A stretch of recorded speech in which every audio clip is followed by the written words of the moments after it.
A very good evening, welcome to FA Cup Live this Saturday evening, as it's been a jam-packed day of FA Cup third round action, and we conclude the evening with 4 games kicking off at 5:45, and our feature game is an all Premier League tie in North London as Tottenham Hotspur face Aston Villa, two sides with very different seasons in the Premier League. One chasing the top 2 and they're third at the moment in Aston Villa, and a 14th place Tottenham, and bad memories of their finish in the lower end of the table last season.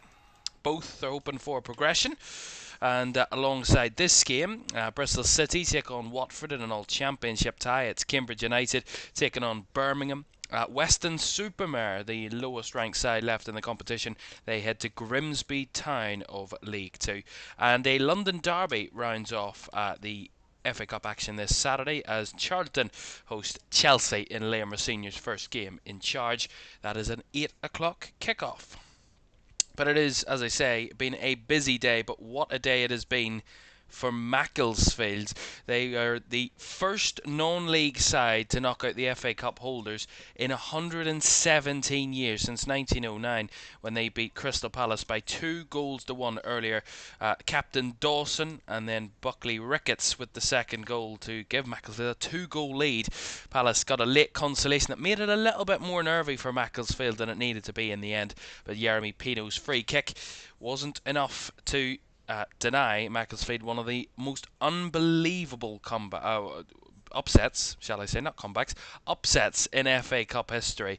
An incredible feat. 6th tier, Macclesfield said, and they have beaten the holders. Quite incredible. And you even look at the stats of the game, they were competitive, and for a lot of that, it was only possession that Palace really dominated right until the end, where they created a couple of good chances, but Macclesfield were by far the better team and deserved all the plaudits that they did, and of course through to round 4. Also today in the FA Cup, they are, just to update you on that Newcastle-Bournemouth game, which is blank at the moment there, but it is 3-3. It's just finished after 120 minutes. They're going to penalties at St James's Park. Newcastle thought they'd won it. They went 3-2 up in the 118th minute. But Bournemouth, Marcus Tavernier, in added time of extra time, in the 122nd minute of the game, equalised for Bournemouth to rescue a penalty shootout. It's 3-3 after 120 minutes. Leicester saw off Cheltenham by 2-0. It was Sunderland who beat Everton on penalties at the Hill Dickinson Stadium by 3 penalties to 0. The Sunderland keeper Robin Roos saving all 3 Everton penalties. Macclesfield 2, Crystal Palace 1, the score of the competition in its history probably. Wolves 6, Shrewsbury Town 1, and much needed win for Wolves, and they're in a decent run of form as of recent. Burton 4-0 winners away at Boreham Wood. Burnley putting Millwall to the sword by 5-1. Southampton squeaking their way past Doncaster Rovers by 3-2. In the end, Fulham did win by 3-1. They were 1-0 down in that game against Championship Middlesbrough. It was a 2-0 win for Ipswich Town against Blackpool there at Portman Road. And what a scoreline at the Etihad. Manchester City 10, Exeter City 1. An unbelievable scoreline, and certainly putting that 8-0 win they had against Salford last season to a bit it's making that look like it was easy in that one, and they certainly made it easy work against Exeter City. Salford against Swindon was postponed, so that game will be played at a later date. Brentford 2-0 winners away at Sheffield Wednesday, and Stoke edging out Coventry by 1-0. But to the late games, 4 of them to be exact, and our feature game is Spurs against Aston Villa, 2 Premier League sides, and both with equal expectations of progressing to the latter stages of this competition. They'll have to see out the other if they will try and do that. Let's have a look at the two teams then. And Spurs name Vicario in goal. A back four of Pedro Porro, Kevin Danzo, Mickey van de Ven the captain, and Ben Davies at left back. In midfield, João Palhinhas alongside Archie Gray, Xavi Simons in the 10, Audebert off the right, Matisse Tell off the left, and Richarlison starts up front for a pretty strong Tottenham Hotspur side. No captain Christian Romero, he is still banned. For Spurs, on the bench, Kinski, Byfield, Spence, Dragoshin, Udogi, Kolomuani, Williams, Barnett, Scarlett and Solanke. For Aston Villa, a few more changes for Unai Emery's side. Marco Bizot makes his debut in the competition for Aston Villa after Emi Martinez was injured. A back four of Manny Cash, Ezri Konsa, Pau Torres and Ian Matson in defence. Abubakar Kamara and Lamar Bogard are in midfield. Morgan Rogers in the 10. Captain John McGinn off the right. Emi Buendia off the left. And Doniel Malen leads the Aston Villa line. On the bench, Wright, Lindelof, Garcia, Digne, Mings, Tielemans, Hemmings, Sancho and Ollie Watkins. If he's needed, he's on the Villa bench tonight. Two Premier League sides, both looking to book their place in round 4. It won't be an easy task for either, but certainly if you took the league table and the form, it should be Aston Villa's night, but it's never that easy in the FA Cup. Kick-off between Spurs and Aston Villa is next.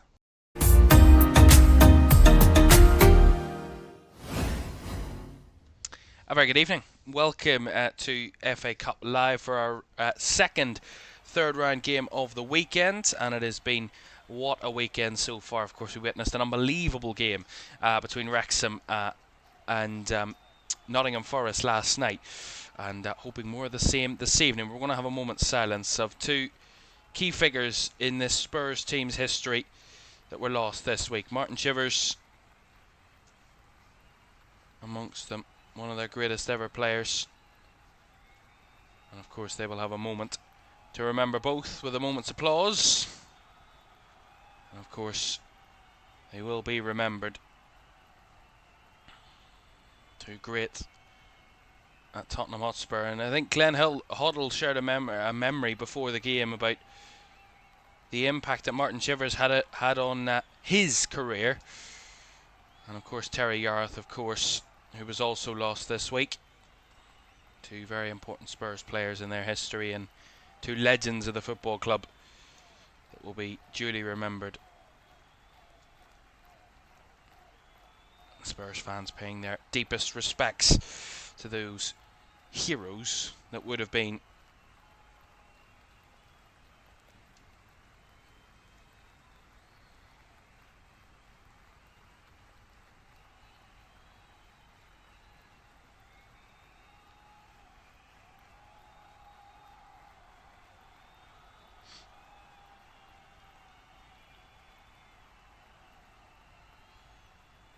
A wonderfully observed moment of remembrance, and of course it is a night that Spurs will commemorate a 125th anniversary from their first ever FA Cup victory back in 1901, and a special replica shirt to commemorate that huge victory for them as a non-league side back in 1901 were Spurs, and remain the only non-league side to have ever won the FA Cup.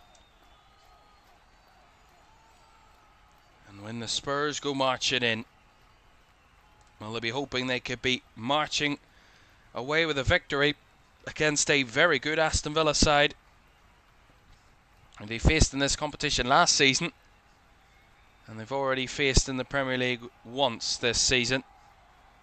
As they get us underway, Spurs in their home strip, of course, in that commemorative strip of white shirts, navy shorts, and Aston Villa in black shirts, white shorts and sky blue trimmings for our game this evening, and a game that could really turn Spurs' season around. It's one of those games that maybe Thomas Frank needs to reignite this Spurs team and to kick on in the league campaign. That's a first time ball in behind by Rogers. Malen was there in behind. Couldn't quite take it in his stride as he's dragged it out to the right hand side, and nicely cut back by Xavi Simons to get back to defend that situation well. That'll be the threat. Aston Villa trying to press in behind the Spurs defence, and within a few seconds, an update from that game between Newcastle and Bournemouth in penalties. There's 3 penalties taken by Newcastle. Bournemouth are about to take their third. It is 1-1 after those in this penalty shootout. Newcastle scored their first through Anthony Gordon, Nick Voltemata and Bruno Guimaraes have missed. Marcus Tavernier, who scored that equaliser for Bournemouth to bring them to penalties, he scored the opening penalty for Bournemouth. Evan Nielsen has missed, so if Bournemouth score their third, they take the lead in the shootout with 3 penalties apiece taken. If they miss, it still remains 1-1 with 2 penalties left to take each. We'll keep you up to date with that one in that other All-Premier League tie in the FA Cup. And I can tell you that Bournemouth have just scored their third penalty, Lewis Cook. So it is 2-1 on penalties to Bournemouth after 3 apiece. We are underway in all 4 of our 5:45 kickoffs in the Emirates FA Cup. And then we have our first goal of the 5:45 kickoffs in the Emirates FA Cup, and it's come in that old championship tie between Bristol City and Watford, and it is the home side, Bristol City, that have taken the lead in that one, and they lead by a goal to nil within a few minutes in that one. In the second minute, Emil Rees-Jacobsen has given Bristol City the lead. It is 1-0. What a start there for the home team at Ashton Gate. So far here, 2.5 minutes gone. Villa have a free kick in their own half, which Manny Cash will take. Cash just going to roll it back to Ezri Konsa. He gives it back to Marco Bizot, who is very well known for Unai Emery's clip talking about Marco Bizot earlier in the season, when he would not talk about Emi Martinez and just kept repeating the name Marco Bizot over and over and over again. That's Unai Emery for you, as João Palhinha fouling Boubacar Kamara there, and a free kick to Aston Villa around the centre circle. Just hobbling back to his feet there, the Villa midfielder. Referee Craig Pawson has to make sure that he's okay.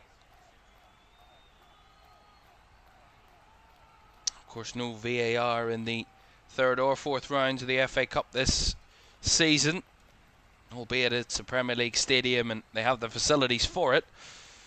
The FA have decided not to include such help in these early rounds, so that could make a real difference, and an unusual difference, you gotta say, between 2 Premier League teams.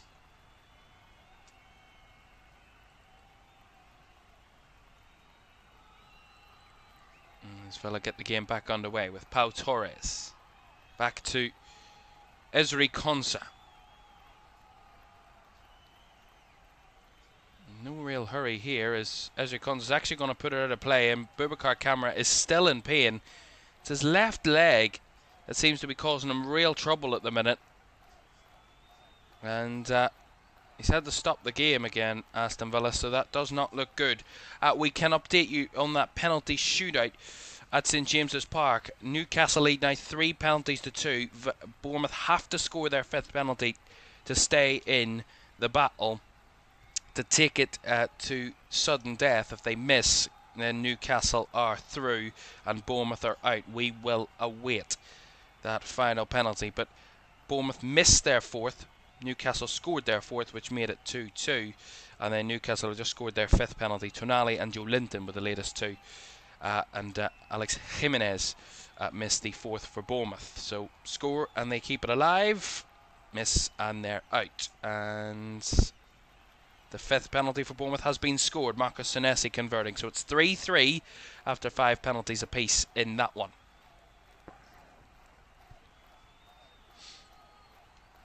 And sudden death it is then at St James's Park. Well, Boubacar Kamara is still getting some treatment. Yuri Tielemans is out there warming up on the sidelines, so we will anticipate that Unai Emery is going to make this change. Boubacar Kamara, we got the game back underway, and it was almost instantly obvious that when Boubacar Kamara stood up again that he couldn't play on and had to go and get his teammates to put the ball out of play. And he's down receiving treatment.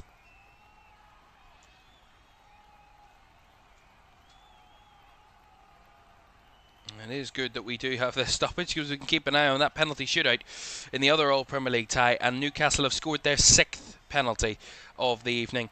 Lewis Hall with the 6th penalty of the night for them. It's 4-3. Remember, sudden death, Bournemouth score and they keep it alive. Miss and they are out.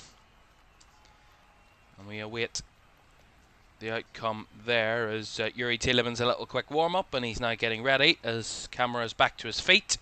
And that should be the end of his night in this one.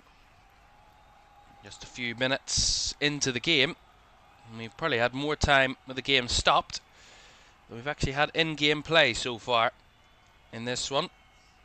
That 6th penalty by Bournemouth was scored. James Hill with the penalty. It is 4-4 after 6 apiece. Sudden death in action there. Camera's even struggling to get down the tunnel. That does not look good at all for Boubacar Camara, but Yuri Tielemans will be brought on momentarily, and that will be a big blow to Aston Villa. He did not look good at all. It looked like the kind of upper shin area. Not too sure what that was, as McGinn lays it off now down the left for Maatsen. As the game back underway now. With Buendia. Now Ezri Konsa.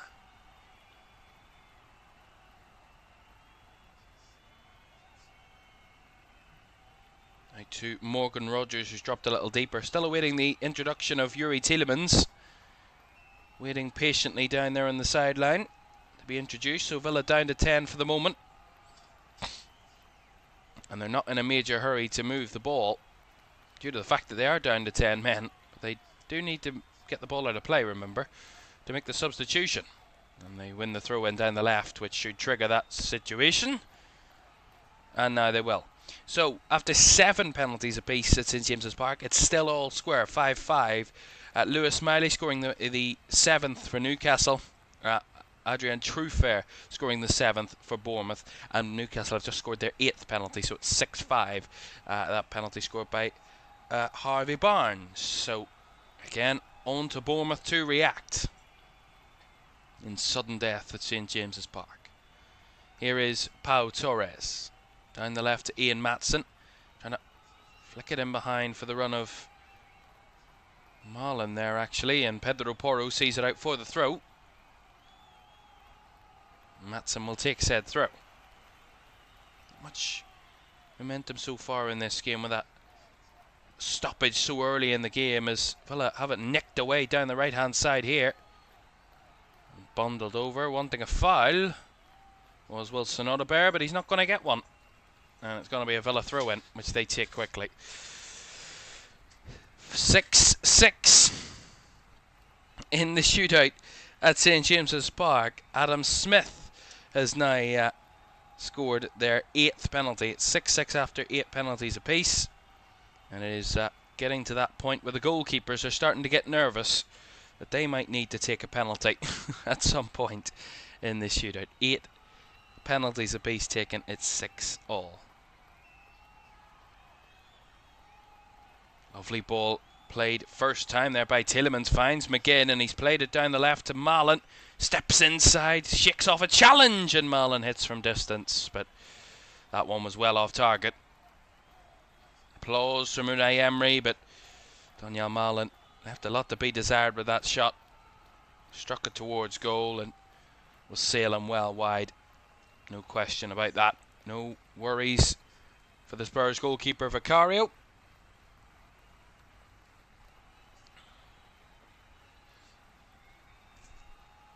Clearance by Vicario from the goal kick, chested down by Richarlison, who wanted a pull, but fair, said the referee Craig Pawson, as McGinn has it now in space. Finds it towards Morgan Rogers, who holds it up well. Now Emi Buendia breaking towards the area. Lays it out wide for Maatsen. Has to play it back again. Bogard. Cash. Back to Ezri Konsa. Good play from Villa.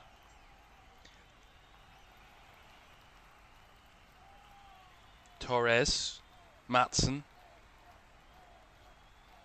Back to Pau Torres. Villa starting to get some momentum after that disrupted first 5-6 minutes of this game. Torres. Spurs camped in their own half here. And happy enough to allow Aston Villa to have the ball. Maatsen rolls it round the outside. Buendia's attempt of an early cross blocked by Archie Gray. Behind for the Aston Villa corner. It's all over at St James's Park. It is Diakite with the missed penalty after Malik Chow converted. It is finished 7-6 after a total of 9 penalties apiece at St James's Park. 7-6 Newcastle winning on spot kicks. So Newcastle through to round 4. Bournemouth are out. And Matty Cash to take this corner for Aston Villa.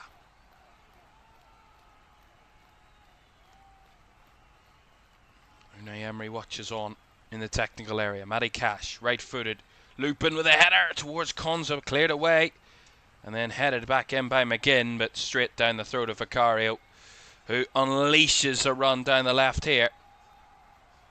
Here is Matisse Tell.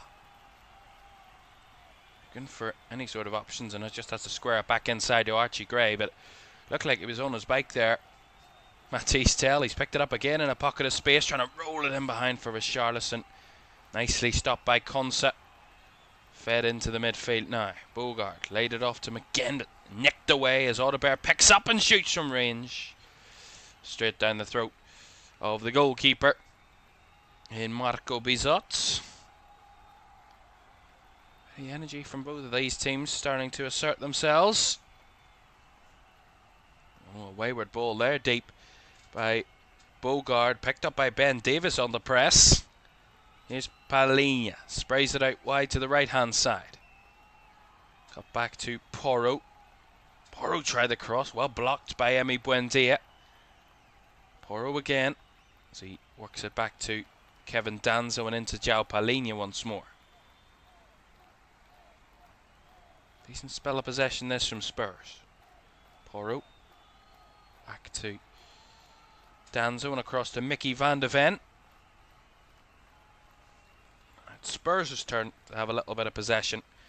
In the meantime, we'll tell you that Spurs have lost 2 of their last 3 FA Cup ties against Aston Villa. As Matisse Tell working in behind Cash, he does really well to hold off the Spurs threatener.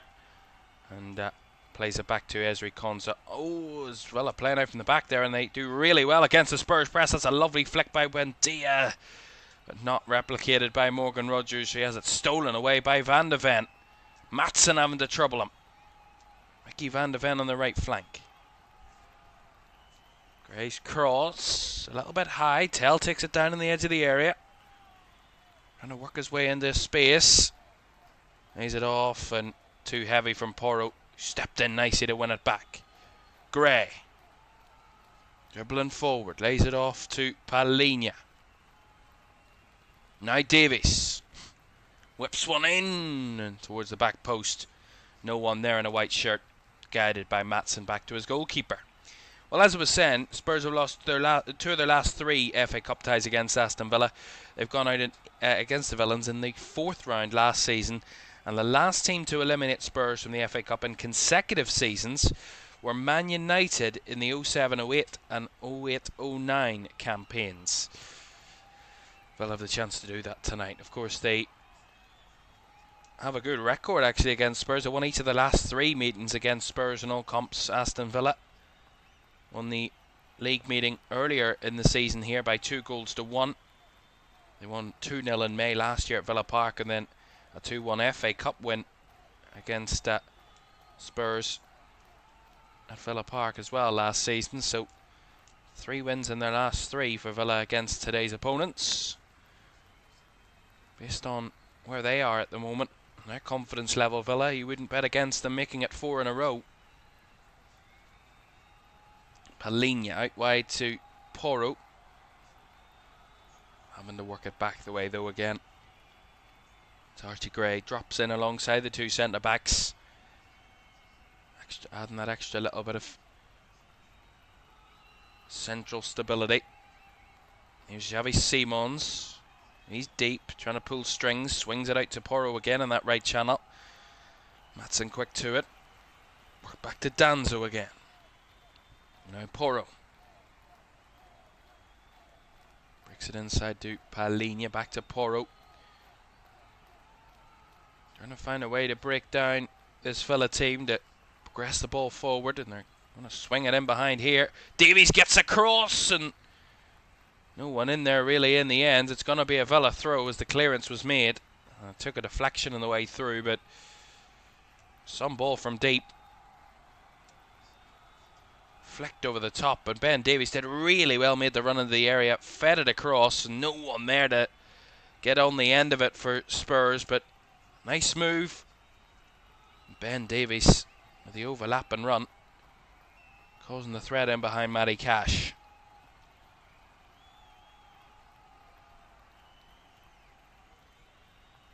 Going to go for the long throw in, the Villa full back, but Mallon couldn't hold that one up. And it's comfortably just guided back to the Spurs defenders, who send it long and give it away a little cheaply here, you gotta say. Given away here is Xavi Simons, brick towards the area. On the spin, stopped by the sheer number of Villa bodies back as Palhinha swings it out. Porro's ball in, and the miscue by Tell sees it go so far wide it's out for a throw-in. Yeah, nice play again from Spurs in the wide areas.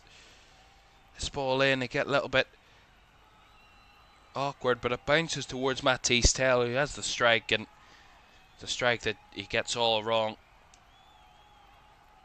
In the end comes to nothing. Ooh, a little bit caught there. Good press from Wilson Odobert, but it's gone for a goal kick to Villa.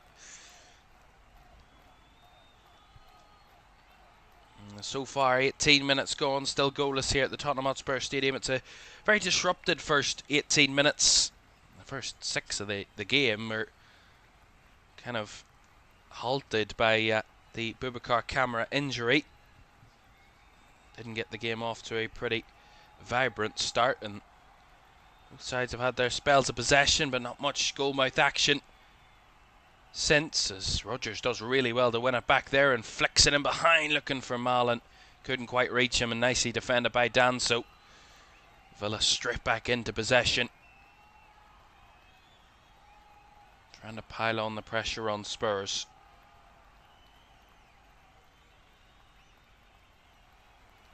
I feel like both sides have just settled it nicely into this game.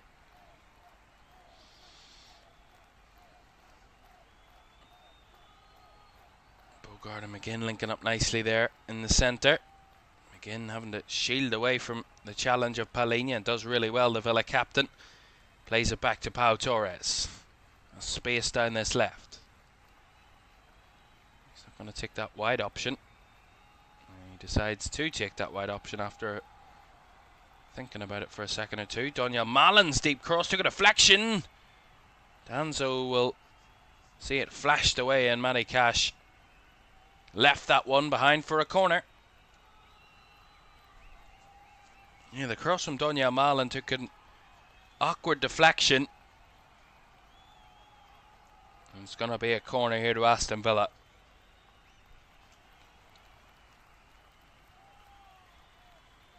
Looks like John McGinn was over to take it there for Villa, so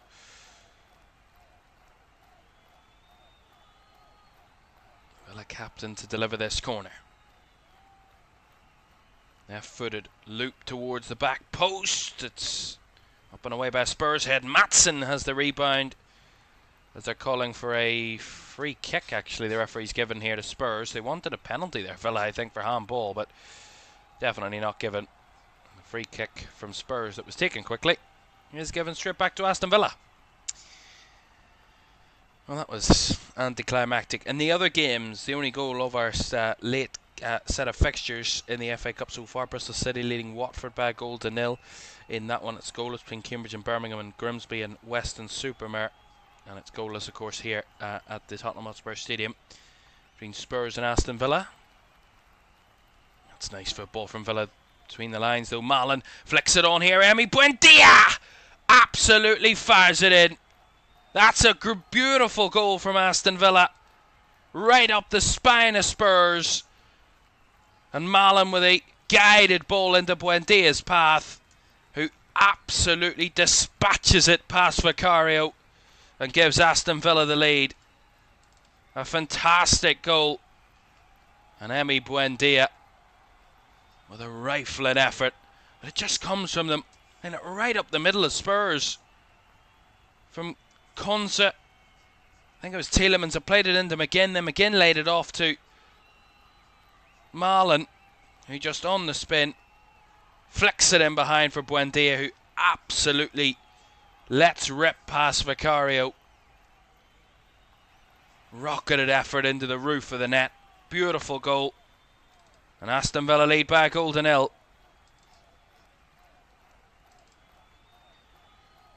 They showed early threat, Aston Villa, and they've taken an early goal in this tie. And Emi Buendia, the man to finish, to give the visitors the lead here in North London. And a beautifully taken goal. That fierce of an effort. You didn't even see the flight of the ball, it was that quick. Bogard tried to find Malen in behind again. It almost made it work. Just seems like Spurs are a step behind Villa at the minute. They both settled well, but Aston Villa seem to be the ones that are just that little bit sharper, a little bit quicker. Showing it here with the opening goal. Here's a chance. Malen across again, blocked by Danzo, behind for a Villa corner. Spurs under the cosh a little bit here, having to fend off what Villa are throwing at them. Malen causing all sorts of problems at the minute with his in-behind runs.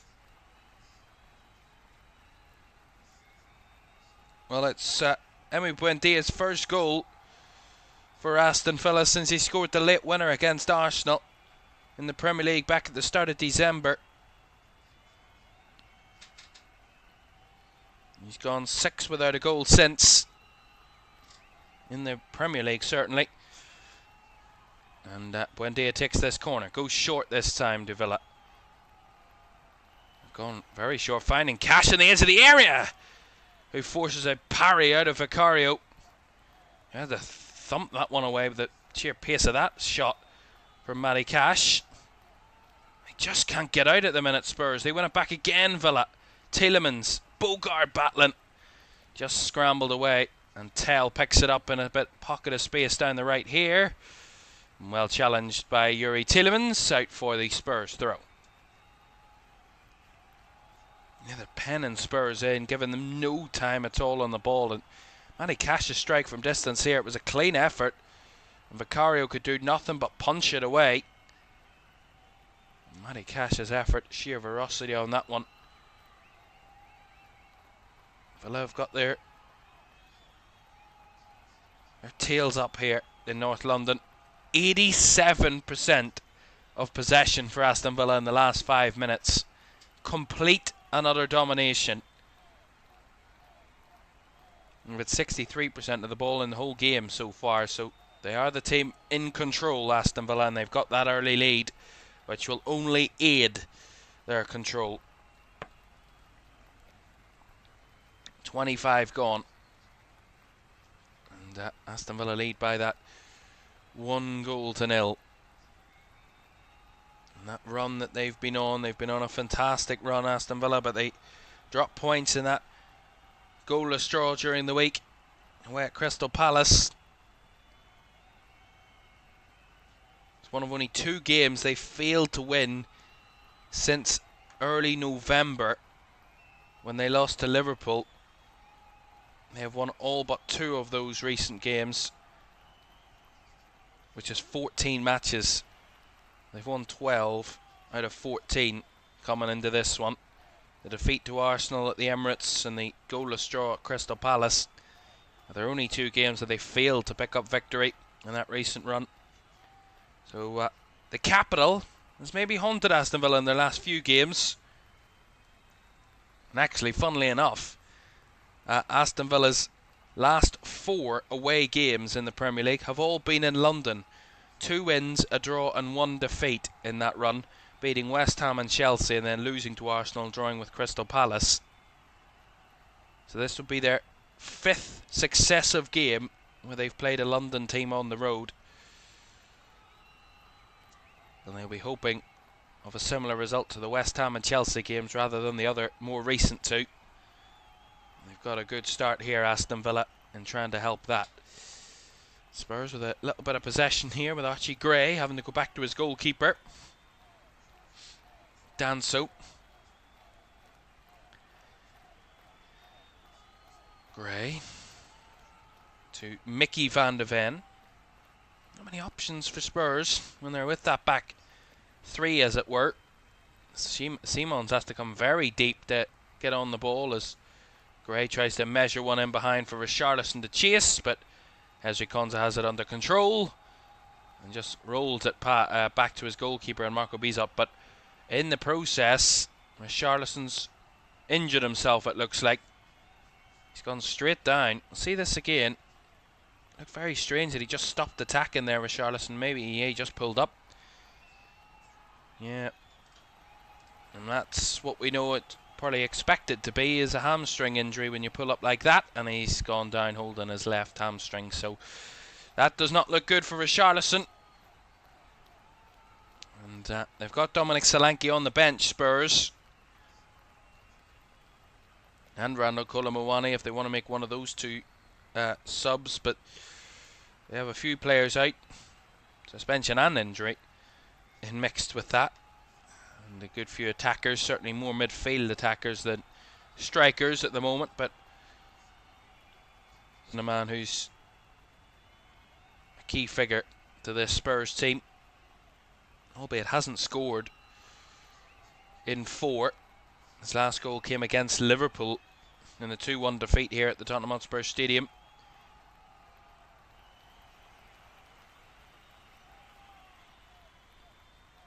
It looks like Randall Colomwani is going to replace the Spurs centre forward. He scored 8 goals in 30 appearances this season for Tottenham Hotspur. 7 in his 21 Premier League games, and 3 assists, and the only other goal came in the Champions League. Hasn't scored in the League Cup or the Super Cup. He didn't score either. And it doesn't look like his FA Cup tally is going to get off the mark tonight, because it's going to be the end of his evening. And Randall Colomwani is going to be coming on in his place. So both teams may be suffering from mid-season fixture congestion and fatigue. And Richarlison going straight down the tunnel with a hamstring injury, it seemed. Able to walk off pretty comfortably, but it looked a little bit more serious for Boubacar Kamara, who went off in the first 6 minutes. And now, for the moment, it's Spurs that are down to 10.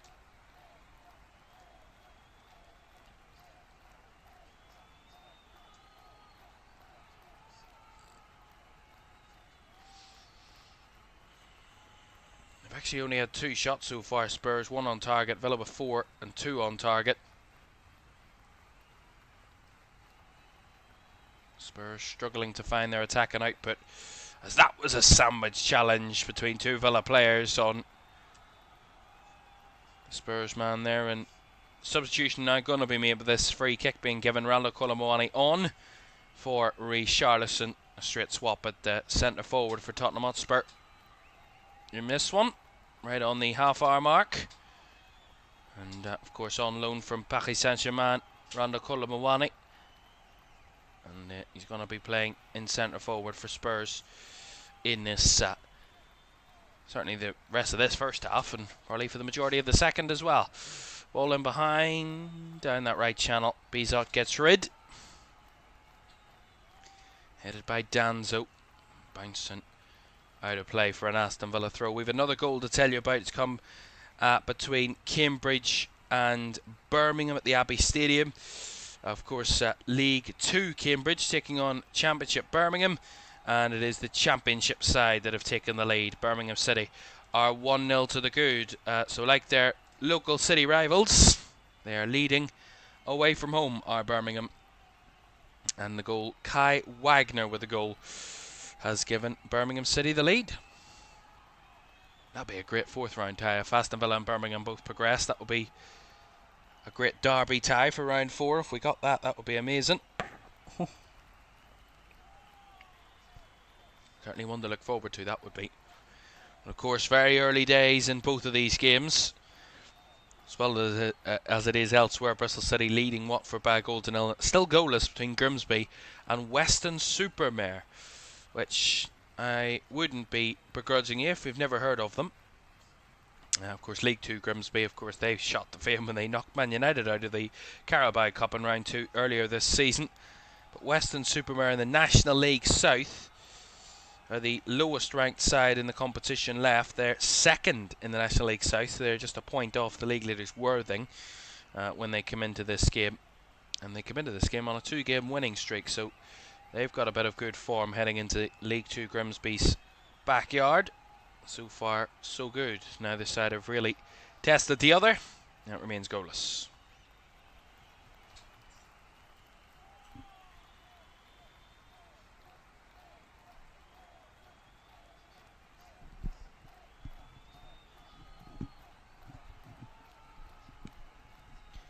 There's all the suit men for Spurs, all the upper board hierarchy. The chairman along with the sporting director, etc, etc.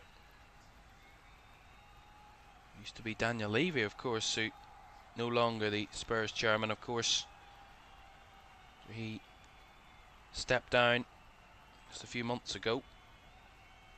That's nice play by Villa between the lines. Tielemans finds Maatsen, and the deflection on the bounce finds its way towards Malen.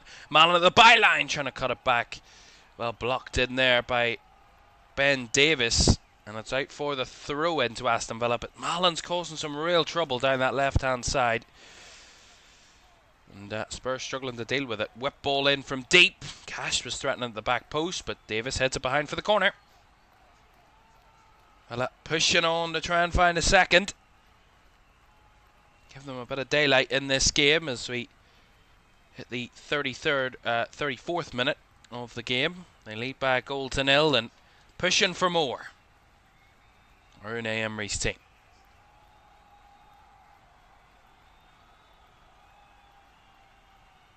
Corner taken short. Buendia's delivery up and away.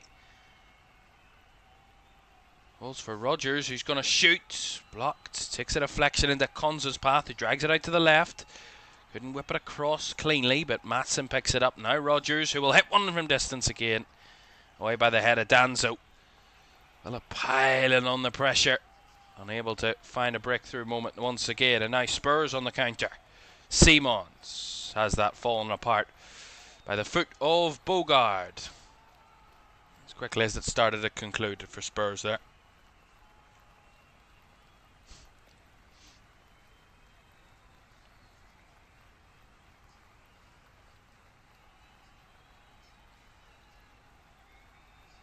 Torres to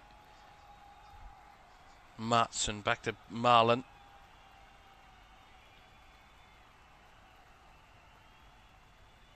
Again. Torres, out wide it goes to Ian Maatsen. Finding Yuri Tielemans. Works it back to Ezri Konza's Villa again. Everybody in the Spurs half by the goalkeeper. Cash under a bit of pressure there, has to find his own goalkeeper. Deep in his own half to keep possession. Last 10 minutes of the first half, Aston Villa 1 up. Emi Buendia's goal. The difference between the two teams at the minute.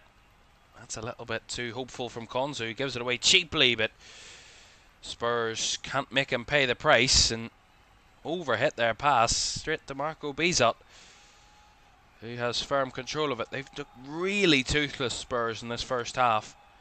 have offered little to no threat in attacking areas. Really, really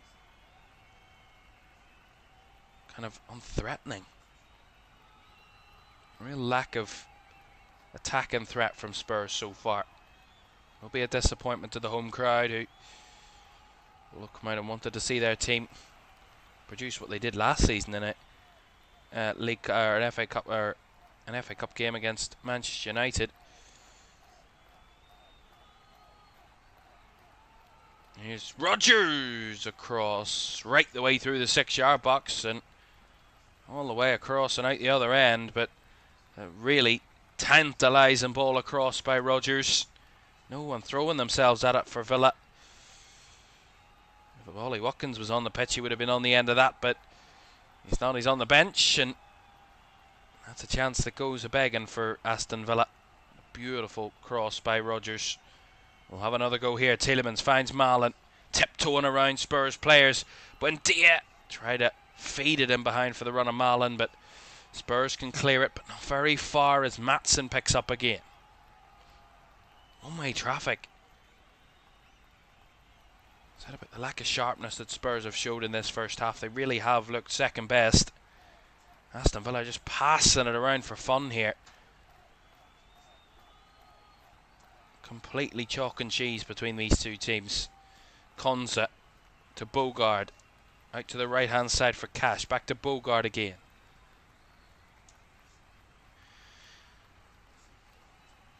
Tielemans, nice little turn.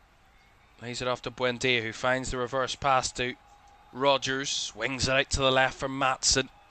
Waiting for the runners. He lays it back to Youri Tielemans again. Down the line it goes to Rodgers. Flicks it into Marlon. Marlon trying the cross. Blocked and behind for another corner. Archie Gray in the way this time. But it is looking inevitable what's going to come. Spurs don't make a change. And the inevitable looks like a second Aston Villa goal. Because they are playing Spurs like a fiddle at the minute. They're toying with them. And they've got a corner here in this left-hand side to try and threaten to double their lead. Matty Cash will be the one to deliver. Again, as manager Unai Emery watches on, and the set-piece coach taking centre stage, shouting instructions from the sideline. Cash to take the corner. Right-footed, swung in. Cleanly headed away by Kevin Danso. And Maatsen there just to recycle it back to his goalkeeper. Decent delivery. And a strong defensive header from the Spurs centre-back in Danso. Aston Villa continue and have the possession again. Second goal at Ashton Gate between Bristol City and Watford. I'll tell you about that in a moment, because here comes Spurs in a rare attack. As Audebert tried to whip it across, and that one bounces behind off Pau Torres for a corner. It is Bristol City who've doubled their lead. Bristol City 2, Watford 0. And it is Anis Mehmeti with the goal to double the home side's lead there. Well, as the home side looking to get back on level terms here with their first corner of the game. Matisse Tell to take. Seen very little action down this end of the field. Their first corner of the game, can they make something happen from it, Tottenham? Right-footed ball. Fizz to the back post, headed on by Danso and headed over the bar by Danso. He didn't look the most comfortable there with his left ankle, but he's okay. Did again. There's two Villa players in and around him, and Konza and Rodgers. But Danso with a free header. Couldn't direct it past Marco Bizot. Over the top, goal kick. 5 to go in the first half in North London. Spurs 0, Aston Villa 1. Henry Buendia, the difference. Goal in between Grimsby and Weston-super-Mare at Blundell Park, and it is Grimsby Town of League 2 that have taken the lead in that one. The man who scored against Man United in the League Cup, Charles Vernam, has scored to open the scoring against National League Southside Weston-super-Mare, and it is 1-0 to Grimsby Town. that lower league clash. So all the games have their opening goal.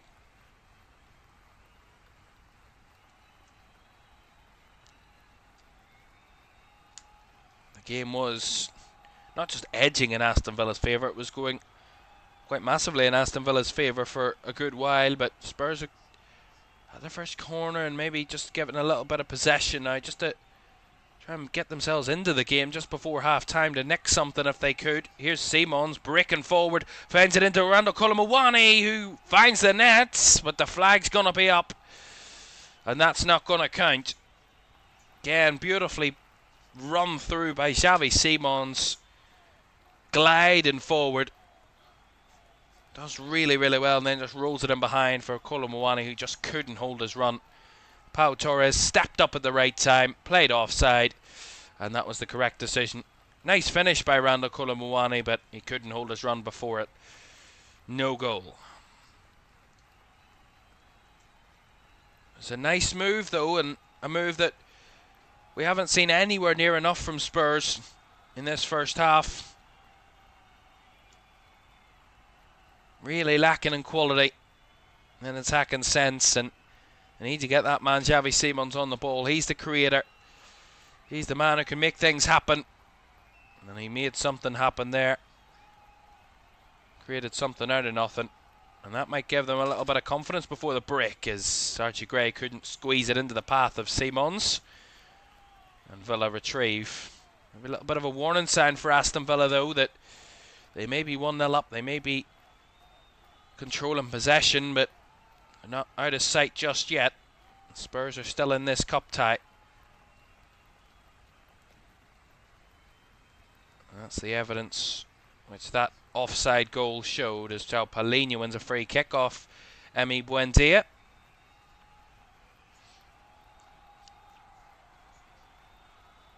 Second goal between Cambridge United and Birmingham City, and it is Birmingham who've doubled their lead. It is 2-0 now to the Brummies in that one, and it is Kyogo who has doubled Birmingham City's lead. Spurs with a free kick here. Pedro Porro over it from distance. A long distance. Good 40 odd yards out.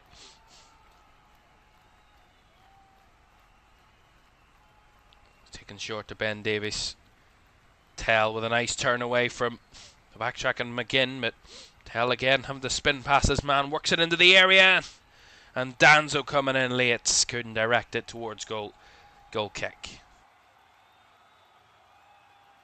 Yeah, nice play down the left by Tell, turning McGinn inside and out, and then whips it in, drops to the on-running Kevin Danzo at the back post. He just guided it with his left foot, but guided it well wide of goal. Better finish there, and it could have been more of a threat to Marco Bizot's goal. Bizot who clears his lines here with a goal kick, which bounces back to the Villa defenders, who can't hold on to the ball. Xavi Simons spinning away from a man, but Matty Cash wins it back fairly, and the referee completely moved. They wanted a foul there, Spurs, but not going to get it. McGinn, nice ball into Buendia, back to John McGinn. Dragging away from players and winning the foul off Matisse Tell, who's a little frustrated as they take it quickly, and Malin plays it straight into the feet of Vicario. Just seems like Villa can turn it on when they need to, but Spurs have had a little decent spell before the half here as we enter the additional time, which there will be quite a bit of with the 2 injuries we've had, and we will have 5 added minutes at the end of the first half. So Spurs trying to swing the momentum back in their favour to get them back on terms, but Aston Villa back on the ball here and hoping they can either hold out for 1-0 at half time,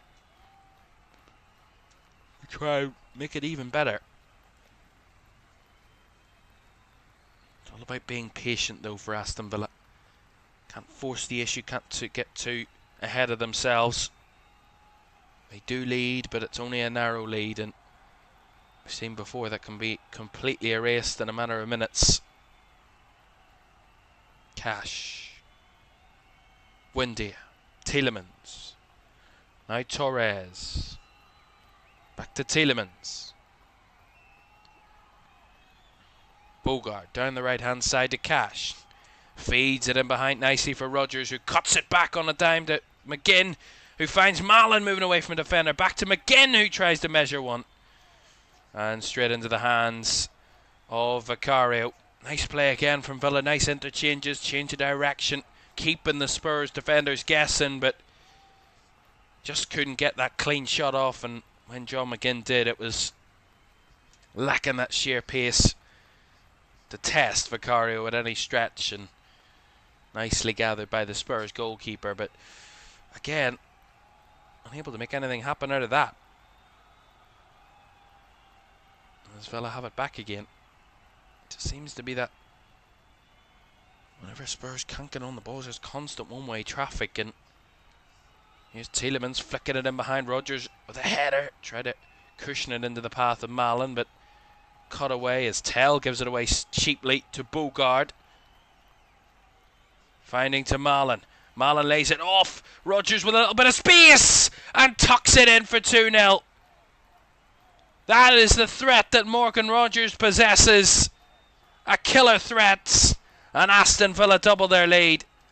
Just when Spurs had threatened to try and get back into the game, that's when Aston Villa have their killer instinct and make it 2-0. And it gets even worse for Thomas Frank and his team. There's already pressure on the Spurs manager, and I think they've already given up on this FA Cup tie already, the Spurs fans. Tottenham Hotspur 0, Aston Villa 2. And again, it's just really good play down that right hand side. Mallon drifts into the box. It was a beautiful little flick by Buendia into the path of Rodgers, who finds that little bit of space, jinks onto his left, and tucks it in the bottom left corner. No chance for Vicario.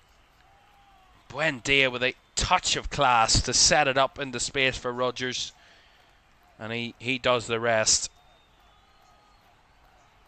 Buendia with the first, Rodgers with the second. Villa on the double in the first half in North London, and they look to be cruising their way to round 4. It has been very little of a contest so far, and the scoreline now fairly reflecting the control and dominance that Aston Villa have really had in this game. And heads in hands for the home support. I think they've all gone for into the concourse to warm themselves up at half time, or maybe a quick trip home. I think it's a little bit early to be heading home, but you never know.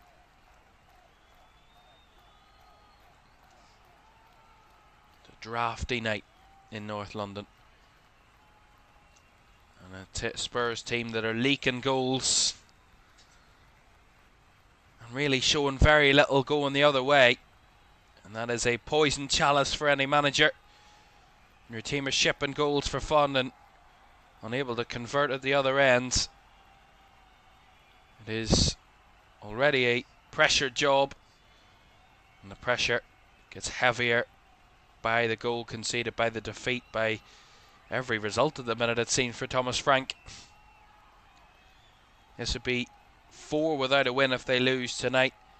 It would be just 1 win in 7 if they lose this evening. Their only win coming away at Crystal Palace, which they would have lost 4 of those 7 if they do lose this game. 3 of which coming away at Forest, away at Bournemouth, and at home to Liverpool. In that game where they finished with 9 men, and really 14th in the Premier League is not looking good for Spurs. We'll talk about the situation as the half-time whistle goes in North London. A few boos ring out, and it has certainly not been a joyful first half for Spurs fans to watch. Aston Villa cruising and enjoying their night under the lights at the Tottenham Hotspur Stadium. They lead by 2 goals to 0 at the break. Emi Buendia with the first. He set up the second for Rodgers. It's Spurs 0, Aston Villa 2 at the break.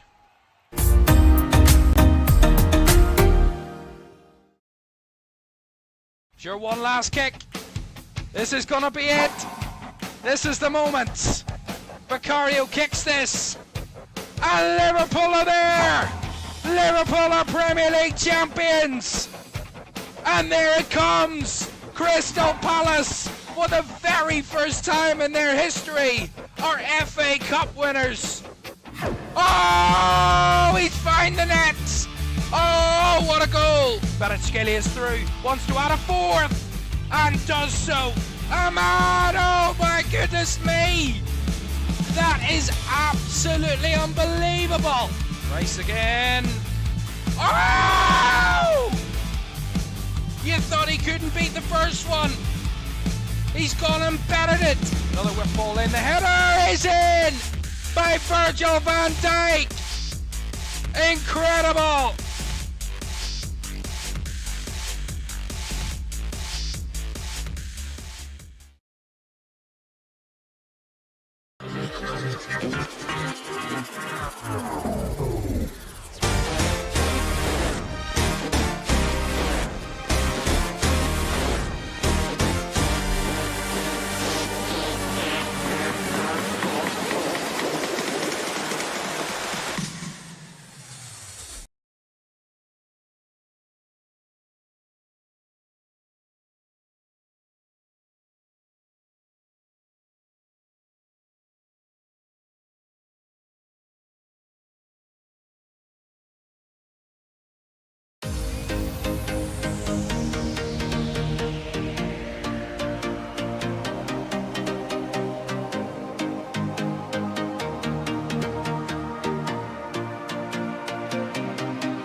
Welcome back to FA Cup Live for third round coverage here this Saturday evening here in LFS. Great to have your company for this one, half time in the all Premier League tie that we're watching this evening. It's Tottenham Hotspur 0, Aston Villa 2.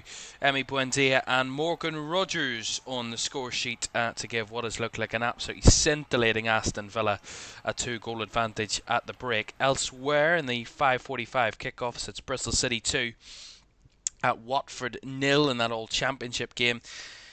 Emil Rees-Jacobsen with the opener inside 2 minutes, but Anis Mehmeti doubled that lead, set up by Emil Rees-Jacobsen for the 37-minute doubler. It is 2-0 to Bristol City. In that one, it's 2-0 to Birmingham City against Cambridge United.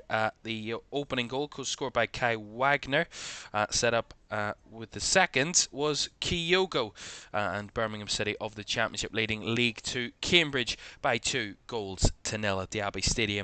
At Blundell Park between League 2 Grimsby and National League Southside Weston-super-Mare, it's Grimsby who lead by 1-0 at the break. Charles Vernon with the opening goal there, and the only goal of the first half in that one. And of course here it's Spurs 0, Aston Villa 2. One more tie to come for what has been a fun-filled Saturday afternoon in the FA Cup third round.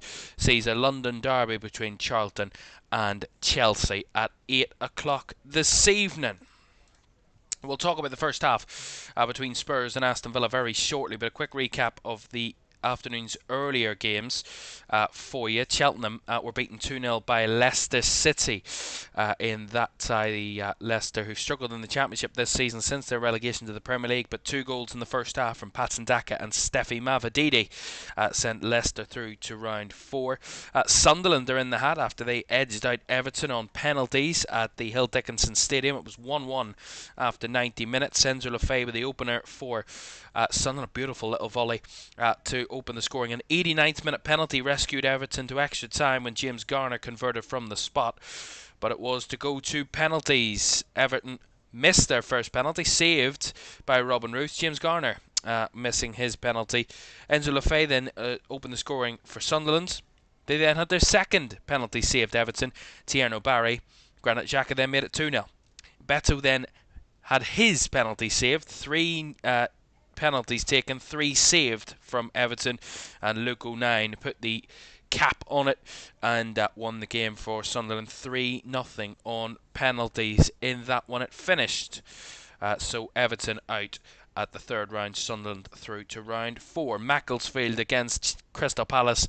Not just the game of the day, not the game of the competition this season, but probably one of the games of the FA Cup history in terms of upsets. 6th tier side Macclesfield knocking out the holders Crystal Palace by 2-1. Captain Paul Dawson opened the scoring in the first half before Isaac Buckley-Ricketts then doubled Macclesfield's lead. Jeremy Pino's free kick got Palace a consolation, but it was to be just that, and the holders knocked out at the first time of asking. It was 6 goals for Wolves against Shrewsbury Town at Molineux. Jorgen Strand Larsson with a hat-trick, and then goals from Jean Arias, Rodrigo Gomez and Tolu Urokadare were the 6 for Wolves. The only goal from Shrewsbury, John Marquise, and at that point he made it 2-1. From the penalty spot. 6-1 it finished there. Burton ultimately 5-0 winners. I said 4-0 earlier. It's 5-0 that finished. They got a late goal. Lofthouse and O'Connell with the 2 goals. An own goal from O'Connell made it 2-0 to Burton just before the half. 3-0 when Tavares finished. Williams made it 4, and then McKiernan in the 92nd minute, set up by the opening goal scorer in Lofthouse, to make it 5-0. A thumping victory for Burton against Boreham Wood. 5-0 winners. Speaking of 5 goals, Burnley put 5 past Millwall. It finished 5-1 at Turf Moor. Ashley Barnes, Liam Chowna and Jaden Anthony with the 3 goals in the first half, 3-0 at the break. Then Ashley Barnes got his second of the day to make it 4. It was then 5 when Jaden Bannell came off the bench to make it 5-0 in the 89th minute. A late Josh Coburn consolation made it 5-1 in the 94th minute, and that was to be it as the Premier League side progressed against Championship opponents. It was Doncaster 2, Southampton 3 it finished in that one. Bragg, Archer and Matsuki with the 3 goals for Southampton in a busy first half for them. But 2 goals from Doncaster made it tasty in the second half. Pearson and Gibson on the hour mark, making it 3-2. But that was to be all she wrote in that one. Fulham coming from 1-0 down to beat Middlesbrough by 3 goals to 1. Hayden Hackney gave Borough the lead just before half time. Harry Wilson, who's been in great form as of recent, he equalised for Fulham before Emile Smith-Rowe gave them the lead 2-1. And Kevin put a little bit of icing on top of the cake for Fulham at the end in the 93rd minute, making it 3-1 and a bit of daylight for Fulham on course to victory. It was in the end a narrow 2-1 win for Ipswich over Blackpool. Jayden Philogene and Jacob Greaves with the 2 goals before a late Ashley Fletcher penalty made it a little bit interesting. But in the end it was a win for Ipswich and progression to the 4th round. No doubt what was going to happen between Man City and Exeter after a short while. City were 4 up at the half. They were 1-0 up inside 12 minutes. Max Allain, who returned from a loan spell at Watford during the week, came on and played in that 1-1 draw against Brighton, and he got his first City goal before Rodri got his first in a long time to make it 2-0. 2 own goals, quick succession for Exeter, made it a little bit of daylight for City. Hayes and Fitzwater, 4 at the break.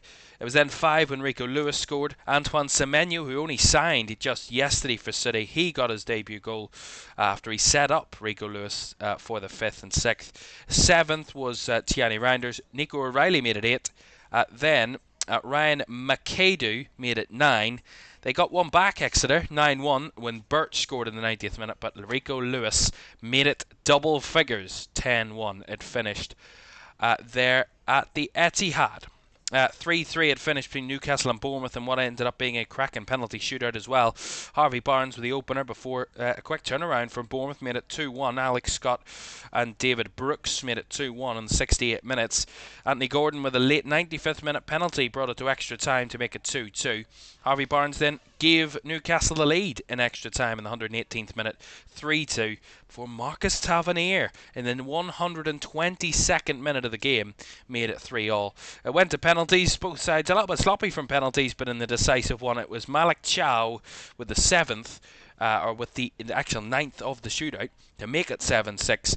And Bournemouth couldn't respond. Diakite having his penalty saved by the Newcastle goalkeeper, and it was Newcastle to progress on spot kicks. Sheffield Wednesday were beaten 2-0 by Brentford in their game. Keane Lewis-Potter and Matthias Jensen with the 2 goals there. And Stoke 1-0 winners at home against Coventry. A great strike from Lamine Cisse made it 1-0 to Stoke in the All-Championship tie. We actually didn't get a chance to talk about this game at half-time, where it is Villa who lead Spurs by 2-0, because there was so much to talk about from the FA Cup 3rd round today. But the second half's on the way next.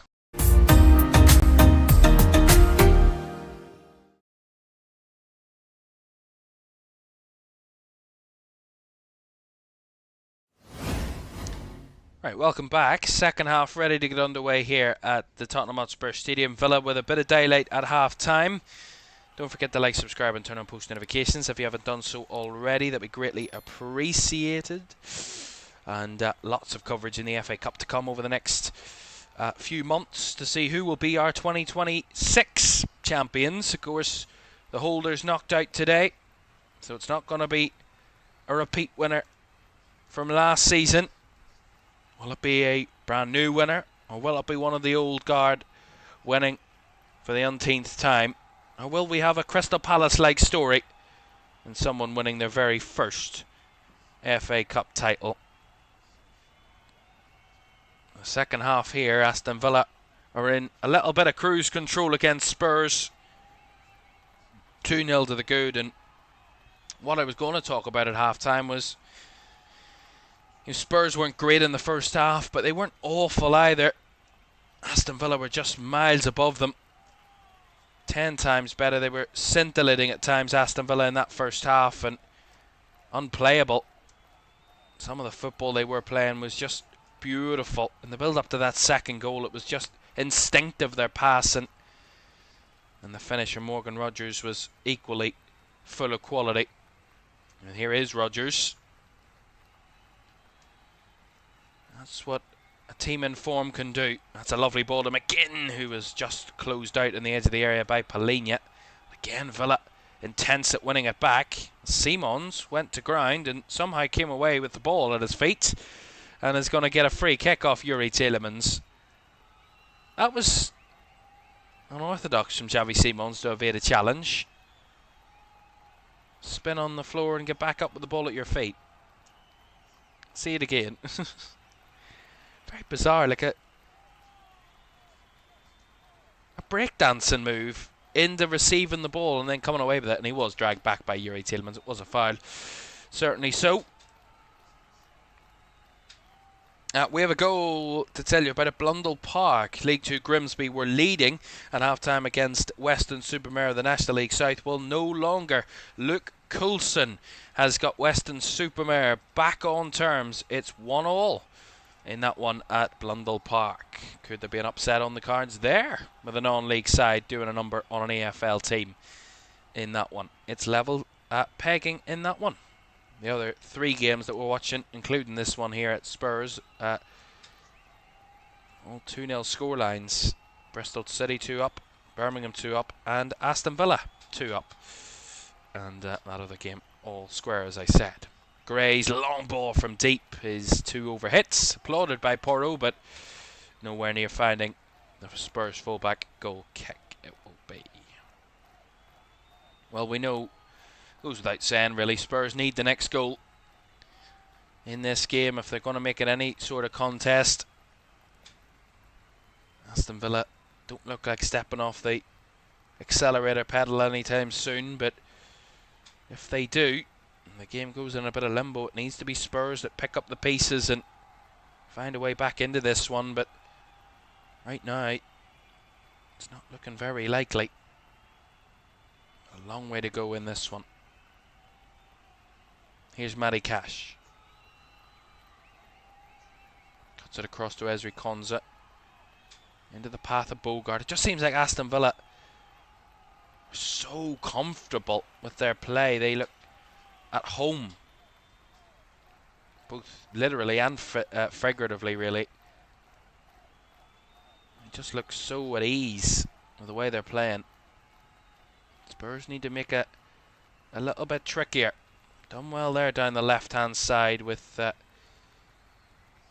couldn't quite see who that was. Might have been Xavi Simons, actually, who won it back, and he's done well to find his man in Odebear out wide to Porro, who will whip it in towards Kolo Muani, away by Konsa. Better though from Spurs, although Gray's a little bit isolated as it sprung away, and in behind Vicario had it under control. Oh, it's left an empty net in the shot from range. It's not even going to reach. Out of play. Buendia there trying to go for the audacious one, and Vicario gave him an opening. The execution wasn't the finest from Emi Buendia. That lacked the sheer pace to get anywhere near the box there. Palhinha's spring effort, nicely watched by Ian Matson and covered over well against Porro.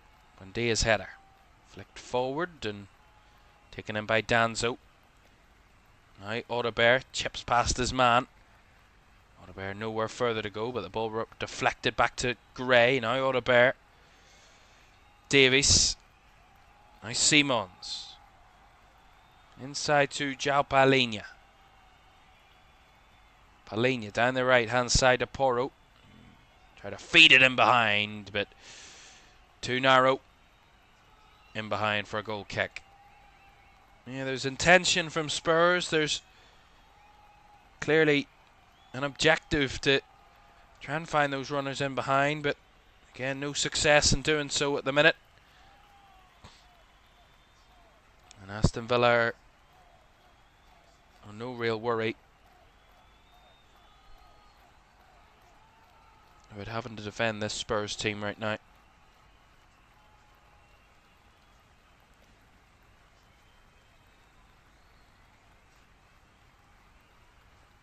Well, Aston Villa have already won 2-1 at Tottenham in the Premier League this season. It's a top flight side. The last team they beat twice away from home in a single campaign Aston Villa was Norwich back in 2012-13. So win tonight, and they will be that will be the first time they've done it away from home as a top flight team since that time, which was 13 years ago. And so far so good for Villa in trying to do that. Here's McGinn. Roundabout way of finding Morgan Rogers, who might have strayed offside there, but the deflection maybe helped it into his path. Ultimately, Spurs win it back. Danzo. Odegaard trying to help out centrally, but again, nowhere to progress the ball here for Spurs as they find it out to Simons. Davies breaking forward, trying to create some separation, some movement. Set this Villa's stubbornness out of possession. Tell. Nice fired ball into Palhinha. Works it now to Porro. Inside the box he comes, trying to work an angle for the shot. He did get the shot off, but Rogers was there. Oh, he's giving it away cheaply, and Simons forces a good save out of Marco Bizot. Behind for the Spurs corner. Yeah, it was good play by Porro. Cuts it across, has the block from the shot by Maatsen, but Rogers a little bit caught between two minds whether to take the ball or pass it. He gets caught on the ball, cut back to Simons, who strikes, and it's behind for the corner, which they take in short as it bounces into the path of Davies, who fires over the crossbar. Spurs showing more fight though at the start of the second half. Yeah, good header back in by Palhinha, and Davies set up nicely for him, just couldn't keep the shot down. Decent effort for Xavi Simons. Nice whipped ball. Beautiful little shot. Marco Bizot. His first real attempt of a save this evening. Nicely made. You know, Spurs have progressed from 18 of their last 19 FA Cup third round ties, and have done so in each of their last 11 campaigns since they were knocked out in a 2-0 loss against Arsenal at Arsenal in the 2013-14 season. So their streak of third round victories looks likely at the minute to be coming to an end, but they have time to turn it around if they need, as they've won it back high up here. Colomawani breaking in behind, finds Odegaard, who sweeps home, and there's one back for Tottenham Hotspur. They've been fighting for it, and now they've got it. I said they needed the next goal in this one if they were going to find a way back. Well, they have that goal, and that might give Thomas Frank's team a bit of comeback belief. And Wilson Odegaard with a finish. Swept it into that far corner past Bizot. Really good play again. A little bit weak from Villa. The first time we've really seen them out-muscled by Spurs. Well won back by Colomawani, who strode forward, laid it into the path of Odegaard on the right-hand side. Yeah, it's a good challenge. It's not a foul. Really good from Colomawani. Through to Odegaard. Oh, right from the kickoff here. They're back in again, Spurs. And Bizot has to clear away. From relative comfort, Villa are hanging on. Well, we were just watching the replay of the goal, and Spurs come down the left-hand side. It's Matisse Tell. Cuts it back, finding Simons in space, who strikes again. And forces another big save out of Marco Bizot. Barely back from the Odegaard goal, and Simons was in. Here they come again. Odegaard flicks it across. Simons couldn't hit it. Falls to Tell. Can Tell get a shot off? He does. Blocked. Tell again. Closed down by Cash, and he gets it again. Tell fires across and bounces up into the hands of Marco Bizot, who cannot wait to get rid of it. They're under all sorts of pressure now, Aston Villa. Spurs have come alive. Here's Wilson Odegaard. Down the right channel, up against Maatsen. Whips one in, and Bizot has to claim it. And he does so. An awkward one to claim, but he does well. The Villa goalkeeper. Well, this one's just kicked into life. And these Spurs fans now well behind their team. And pushing Aston Villa. Trying to get themselves back in this cup tie. They've had 6 of the 7 shots that we've had in the second half, Spurs, 3 of those on target. They had only 1 shot on target of 4 shots in the whole of the first half. So massive improvement from Spurs from first to second half so far. They've all come in these last few minutes. Buendia taken down cynically. The referee was going to play on, but he's going to pull out a yellow card for Archie Gray and stop the game. It's not too sure if I agree with that decision from the referee, if I'm honest. Why he didn't play advantage, I'll never know, but Archie Gray with a challenge. He got it wrong, but showing a bit more fight though. And he gets himself a yellow card for his troubles, the Spurs midfielder. A lot more desire and fight and fierceness from Spurs in this second half. And the fans responding well to that. Really well taken finish by Wilson Audebert. Sweeping effort. Lovely goal. And Thomas Frank knows that's a big one.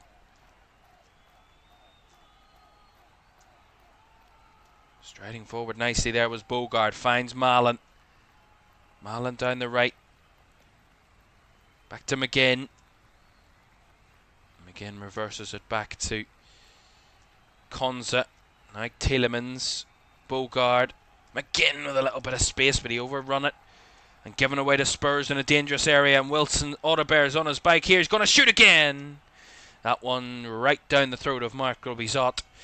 Didn't look too uncomfortable for the Villa goalkeeper, but just takes one moment. And a goal that can swing the momentum of a game completely. And Spurs believe, really.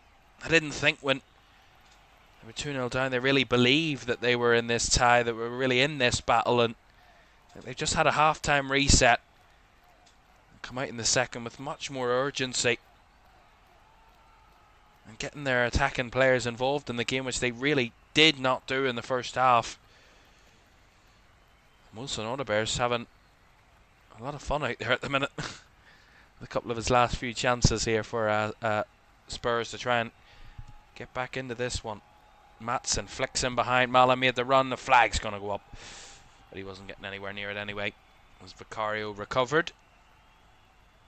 Davies. Gray. To Porro. Back to Archie Gray. Ben Davies flicks it over the top, looking for the run of Porro down the right, who whips it in first time. Colomwani was the target. Still alive as Bizot punches clear. And Buendia picks it up on the edge of his own box under pressure. Rodgers lays it off to Marlon, who was just dispossessed there. No foul, said the referee, as Spurs once again regain possession. Simons. Davies back to Xavi Simons.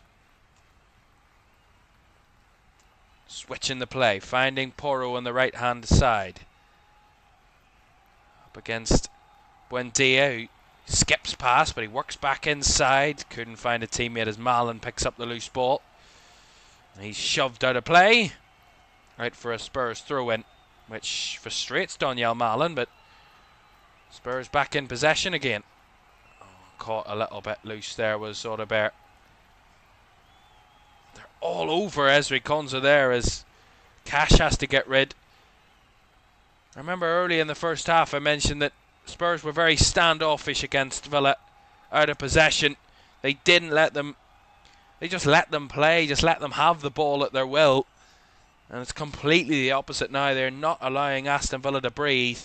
They might give away a few free kicks. They might get a yellow card here and there, but at least it shows that Villa aren't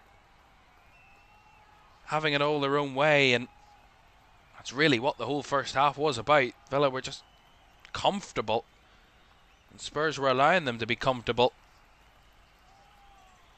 But not in this second half. A completely different story as we hit the hour mark at the Tottenham Hotspur Stadium. Spurs 1, Aston Villa 2. Emi Buendia and Morgan Rodgers with the 2 first half goals for Villa, but Wilson Audebert's ignited a spark in this Spurs team. Well, that's nice from McGinn though, holding off a couple of challenges. McGinn spinning on the ball, finds Buendia. Out wide to Marlon on the left. Marlon chops onto his right foot, spins towards goal, and the shot takes a deflection into the hands of Vicario.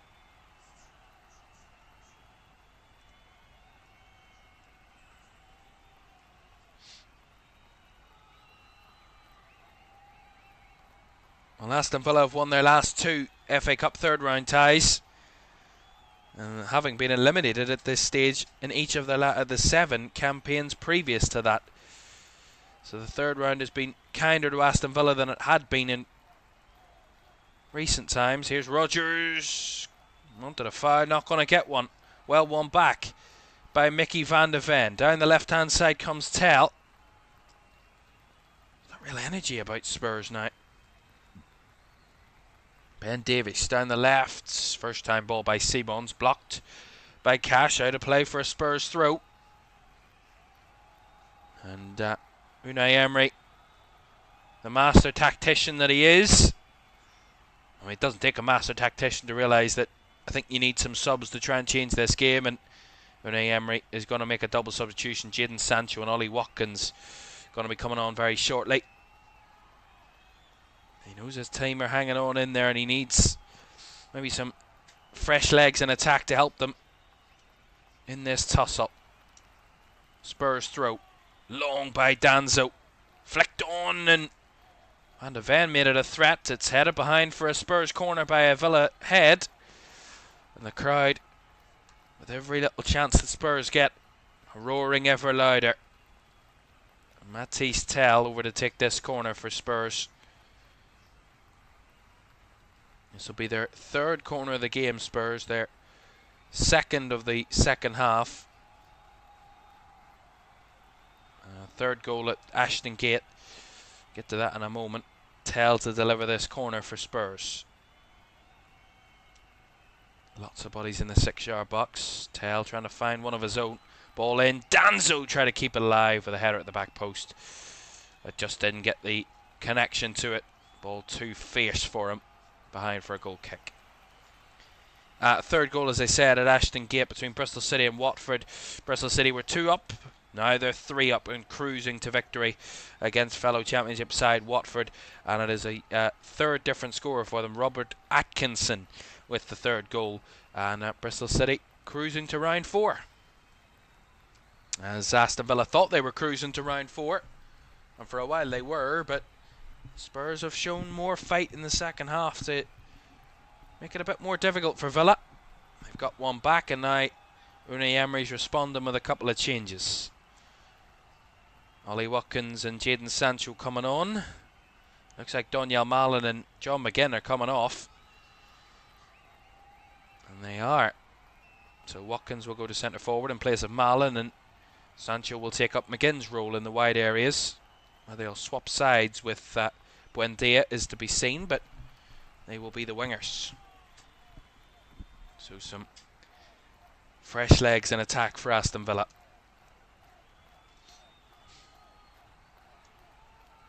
Konza trying to find a midfielder. Finds Ollie Watkins with his first touch, but he's stolen the ball away from him beautifully by Palhinha. Down the line it goes to Xavi Simons. Such intensity about Spurs now. Xavi Simons breaks towards the box, gets the break of the ball, cuts it back for Tell, trying to drag away, find a shooting opportunity, bouncing into the path of Davies, blocked.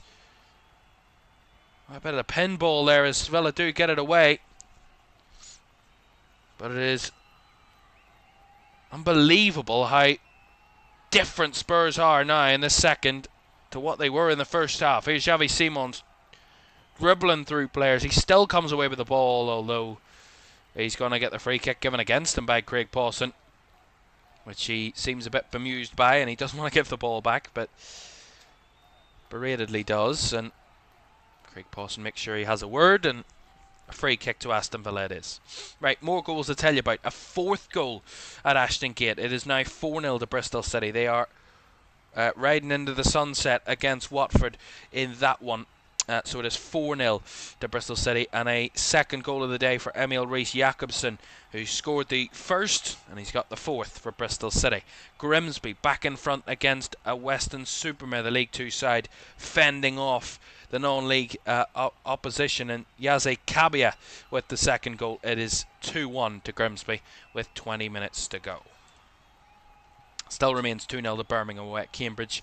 And with 24 minutes to go at Tottenham Hotspur Stadium, it's Spurs 1, Aston Villa 2. Spurs much more inspired in this second period as Maatsen, a little bit too laboured on the ball, gives it away cheaply. Villa trying to have it back, and in the process of trying to win it back, they've given away a free kick, and Emi Buendia is going to get a yellow card. Yeah, fantastically won back by Palhinha, and then Gray strides away from Emi Buendia, and he gets himself a booking.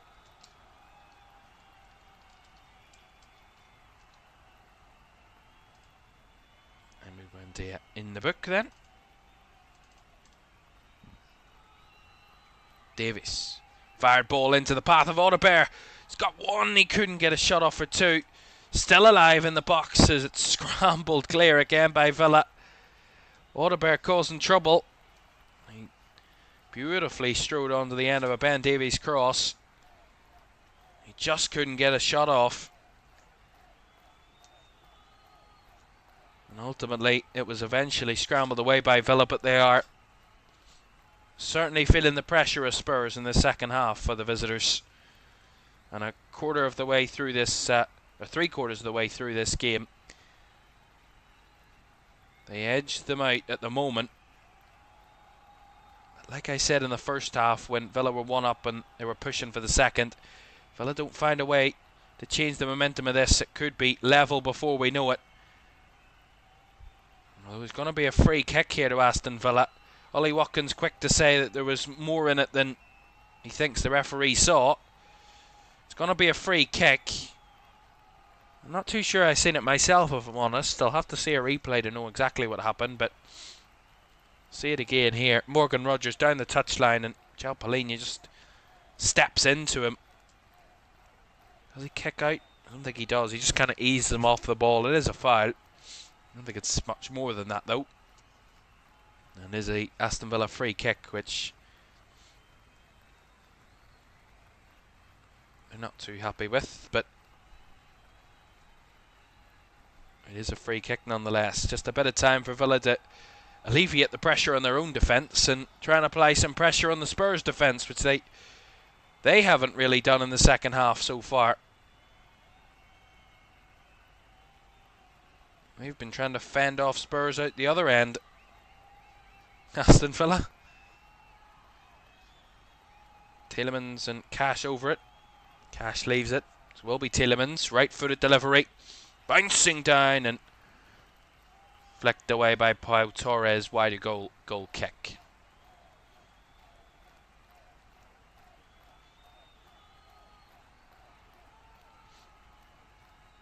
Bit of pressure on Vicario there applied by Watkins, but again Spurs get rid of it quickly.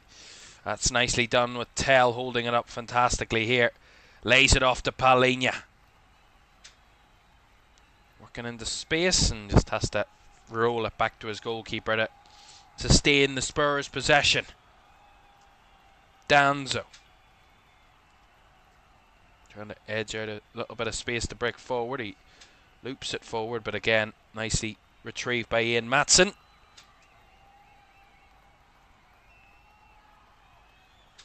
A reminder for you, if you haven't watched or been involved in keeping up to date with the FA Cup this weekend, if the games are level after 90 minutes, straight to extra time and then penalties if needed. Oh, they've given it away cheaply here. Villa, chance! And that's guided behind Pau Torres for a corner. He needed to make it. That block from João Palhinha. Whether his goalkeeper would have made the save or not, but it's a little bit sloppy from Bogard. Gives it away and in a very dangerous area, and Pau Torres takes evasive action, puts it behind for the corner, but Spurs inspired response in the second half, and Villa are just about keeping them at bay. Ball into the box, punched away by Bizot, not very far. As Palhinha picks up on this right flank, trying to find a teammate, but he's hounded by Ian Maatsen, who did well initially but gives it away cheaply. Whip ball in. Away by Torres. Flicked on by Tielemans and climbed all over. There was Emi Buendia by Kevin Danzo. Free kick to Aston Villa. Yeah, he just kind of gripped the shoulders of Emi Buendia there. Did Kevin Danzo, and to the ground did the Villa man go. And referee giving a free kick. Goal at Ashton Gate, 5th goal. But it is a opening goal for Watford. Surely just a consolation at this late stage, but they've got one back. And it is Jack Greaves with the goal. It is Bristol City 4, Watford 1.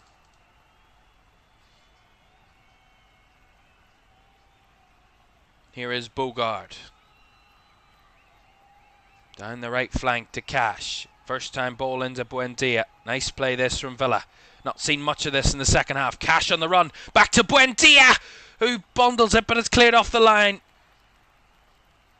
That was beautiful build-up play by Villa.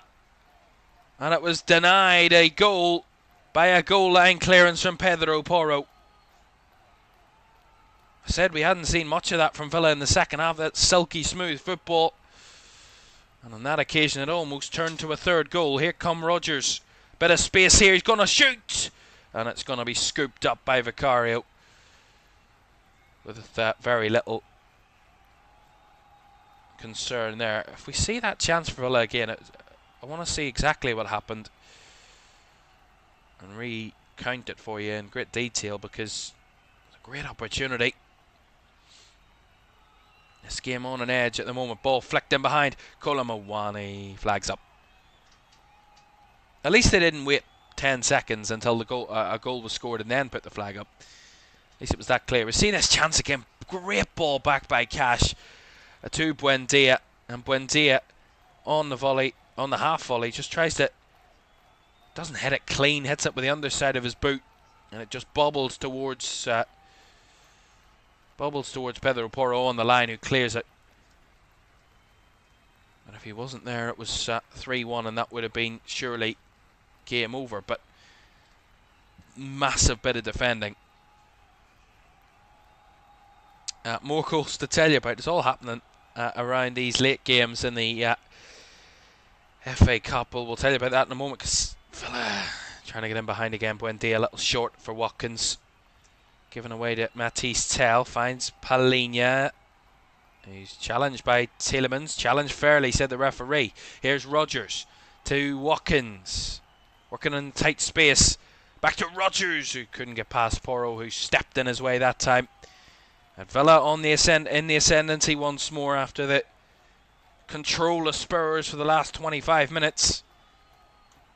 Let's tell you about those other goals. It's a 5th goal for Bristol City. It's 5-1 in that one at Ashton Gate. Emil Rees Jakobsen with his hat-trick of the night. His 3rd goal to complete said hat-trick to make it 5-1.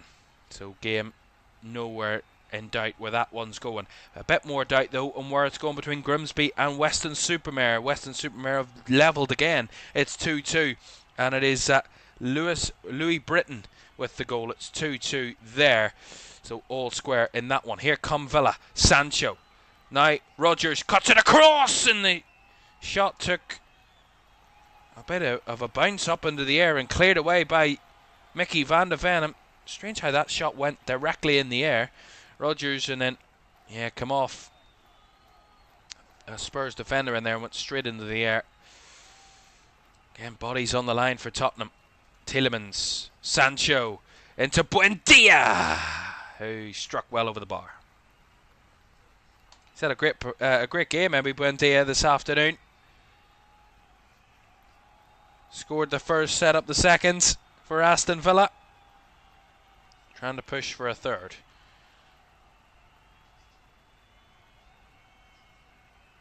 A 3rd goal has been found between Cambridge and Birmingham. We'll tell you about that in a minute, because here comes Jadon Sancho. Edge of the area, finds Tielemans. Spins back on the ball, little bit of space for Tielemans. Shot blocked by Danzo, and now to Tell. Just a little overhit for Xavi Simons, who was making a gut-busting run through the middle. And it was dealt with by Bizot and under control by Villa once more. 3-0 to Birmingham City. Marvin Dukes has extended their advantage there against League 2 Cambridge. It is 3-0 and looks like they're cruising to round 4. So, it looks like Bristol City and Birmingham are going to book their places into the draw, into the hat for round 4. Still in the balance between Grimsby and Weston-super-Mare. It's 2-2 there into the final 10 minutes. And with around 13 minutes to go of normal time here, Villa edge it out at the moment by 2-1. Here's Maatsen. Fantastically challenged there by Porro. Simons just about couldn't beat Bogard, who challenges in there to win it again. Cash nips it in front of his man. Finds Rogers. Cash again across. Blocked. And it bounced back off the Villa full-back behind for a goal kick. It is really exciting stuff at the minute. Both sides pushing. And it looks like Spurs are going to go to their bench again to try and help them to push for that second. And Villa are going to try and be a bit more conservative with their 2-1 lead. Luca Digne is going to be coming on. And I couldn't quite see who the other one was that was coming on. I think it might be Andres Garcia for Aston Villa. I think it'll be a double fullback change, I suspect. Dane Scarlett is on for Spurs. Another attacking sub. So confirmation of the subs for Villa though. Ian Maatsen off for Luca Digne. A straight swap at left back. And it's going to be a straight swap at right back. Andres Garcia to replace Matty Cash. So a double fullback change for Unai Emery. Trying to help them see out this 2-1 lead with a bit more stability from the wide areas defensively. Maybe some extra legs if they want to push forward for that third. They can do with those new fullbacks fresh off the bench.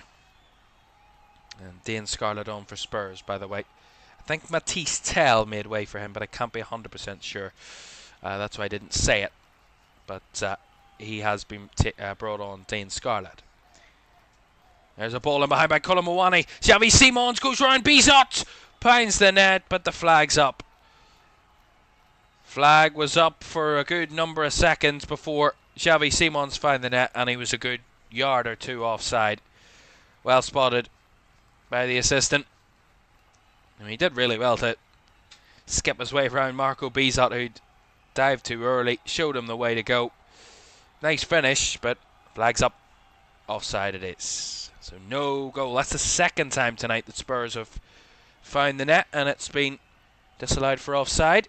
And Pedro Porro's been given a yellow card. I think he does. Oh, that's why. He's been given a yellow card for arguing with the assistant. And that gets himself a booking. Officials have a no tolerance level for that. 2-1 it remains with just over 10 minutes to go. And Matisse Tell did make way for Dane Scarlett, by the way. So that is confirmed. All 8 teams have now scored in the late games because Cambridge have got a goal back against Birmingham City. It's 3-1 in that one. Maybe too little too late for the League 2 side, but Sule Kai has got them back into the game.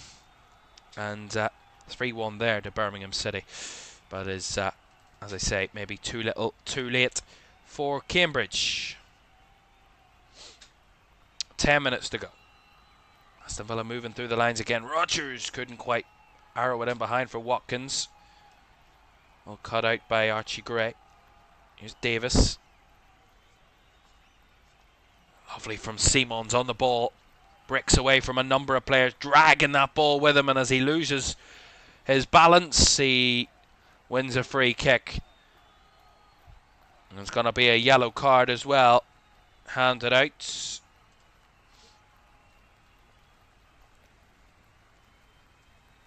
Not too sure who the yellow card is for, but I'll tell you now. It is for the substitute Andres Garcia. He's just on the field and already in the referee's book. Free kick to Spurs. Porro to take.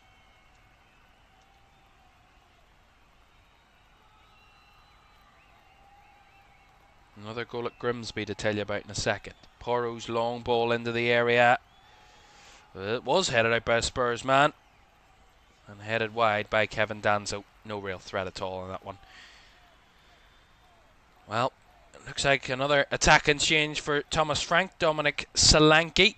It's going to be one of two players coming off the bench. Looks like Jed Spence is going to join him. So a double change for Spurs, which will be their third and fourth subs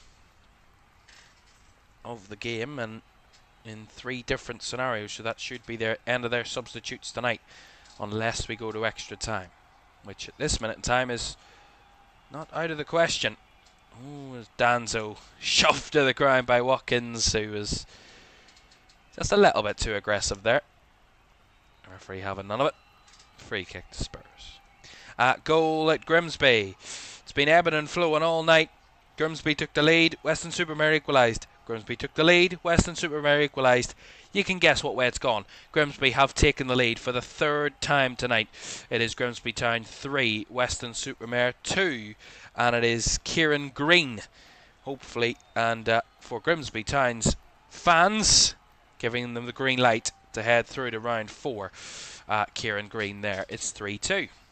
Double Spurs change. Solanke and Spence on, and I missed who they came on for because I was telling you about the Grimsby goal. You'll be told in a minute. Not that you're too worried about it, but I'll let you know very shortly. And Simons' ball into the area is too straight and right into the hands of Marco Bizot with very little concern.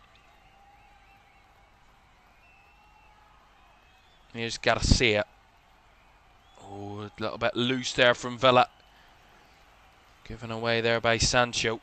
Here's Solanke. Lays it to Archie Gray. And back to João Palhinha. Finding Simons in a pocket, but runs into trouble.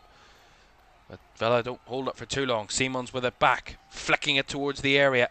Headed on by Dane Scarlett. On the half turn. Solanke's in the box. Can he get a shot off? He's surrounded by a myriad of Villa players. And cleared away by Marco Bizot. Spurs piling on the pressure once again, although here come Villa. Rodgers trundling his way through and taken out by Palhinha, and the game's going to be stopped. He's going to give a free kick to referee, and I think it's going to be more. Pedro Porro has gone absolutely berserk on the bench. Punching seats and everything. They've gone head to head there, Palhinha and Tielemans. It's all boiled over now. Mere stupidity again. I mean, Rodgers was completely taken out by João Palhinha. And he's in real pain down there, Morgan Rodgers. It's going to be a yellow card for the Spurs man, João Palhinha. Crunching challenge on Morgan Rodgers.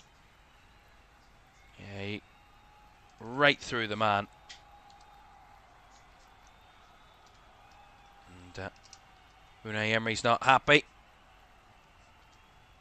Ooh, they went head to head there. Yuri Tielemans and Palhinha, but I think Tielemans instigated it. There's nothing else in that. Just a yellow for João Palhinha.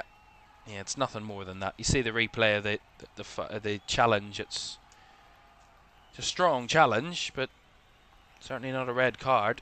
It's a painful one for Morgan Rodgers, but sometimes that's what can happen when things get this tense so late in a game. Gotta say, Pedro Porro, who's now on the bench, he was substituted for Jed Spence, went absolutely nuts when the free kick was given for Aston Villa. He was punching the bench, seats on the bench. He was furious. And by the way, Wilson Odobert and Pedro Porro were taken off for Jed Spence, Dominic Solanke. Short of 5 minutes to go. Villa still lead by 2-1. Spurs doing everything they can to get back on terms, but here comes Sancho. He's got a man wide and Garcia. Lays it to Garcia. Tried to go down the byline. He battled forward all the way, but, well, out-muscled by the Spurs captain, at least for now, with the armband, Mickey van der Ven. And goal kick it is to Tottenham. Another goal. I said, could it be too little too late for Cambridge against Birmingham? Well, maybe not, because they've got another goal back. It is Cambridge 2, Birmingham City 3. They've just scored with a minute to go of the 90 minutes. We'll see how long's added on, but they could be on for a great late comeback there. And it is the man who scored the first who scored the second. Sully Kai has got his second of the game. Cambridge is second. And there's only 1 minute of normal time to go. And whatever is added on. But it is just the one goal that separates the League 2 side Cambridge against Championship Birmingham City.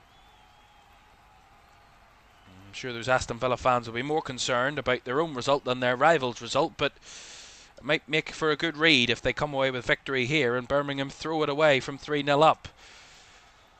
But that's, as I say, not on the minds of those Villa fans right now.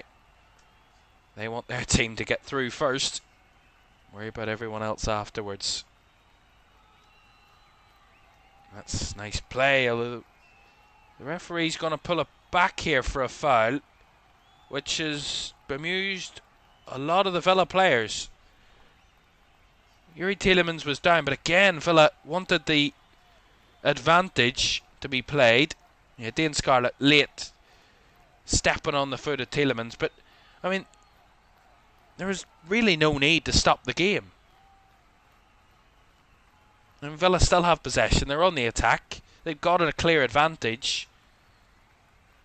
Why not? Why stop the game and then completely ruin that momentum? Silly that from the referee. It's the second time tonight he's done it, and it just seems a bit strange to me. We see so many referees now just playing the advantage, and then if there's a yellow card to come afterwards, do it retrospectively, do it after the attack is concluded. But it seemed a little bit frustrating, I'm sure, for Aston Villa, that they had the momentum, they had the bodies forward, they were on the attack, and just pulled back for a free kick for their own player. And they probably would have wanted the advantage, as Ollie Watkins went down under a challenge. He's not fouled there. And Simons went down under a challenge from Garcia. No foul, says the referee. Throw into Aston Villa.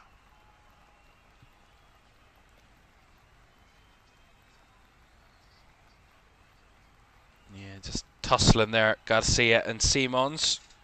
Not much in it, if I'm honest.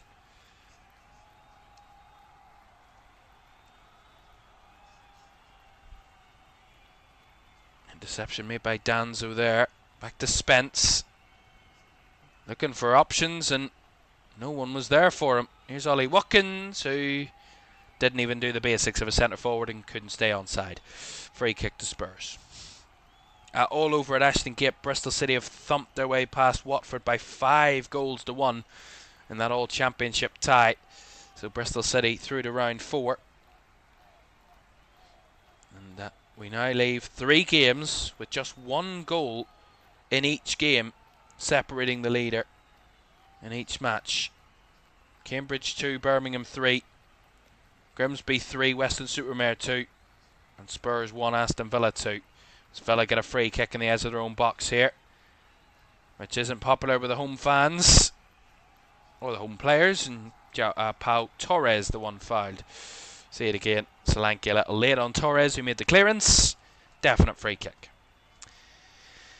4 additional minutes at the end of the 90. 4 minutes for Spurs to try and find a leveller to take it to extra time. 4 minutes for Aston Villa to hang on to this narrow lead, to knock out Tottenham and be the first team to knock out Tottenham in round 3 of the FA Cup in 12 seasons. Well, Emi Buendia hurts, and at the minute he's the one that's going to get the Emirates Player of the Match. And I wouldn't disagree with that. A goal and an assist. He's been absolutely excellent all night. just the way he set up that second goal was just the audacity with that little backheel flick to lay it into Morgan Rogers, and his first goal was an absolute fierce effort to give Villa the lead. A wonderful performance from Emi Buendia. More than deserves the Player of the Match award. Long ball forward. All over at Blundell Park. Grimsby have just edged out National League Southside Western Supermare by 3-2. So Grimsby of League 2 through to round 4. Long ball down the line from the throw in there by Villa. But Spurs quickly recover.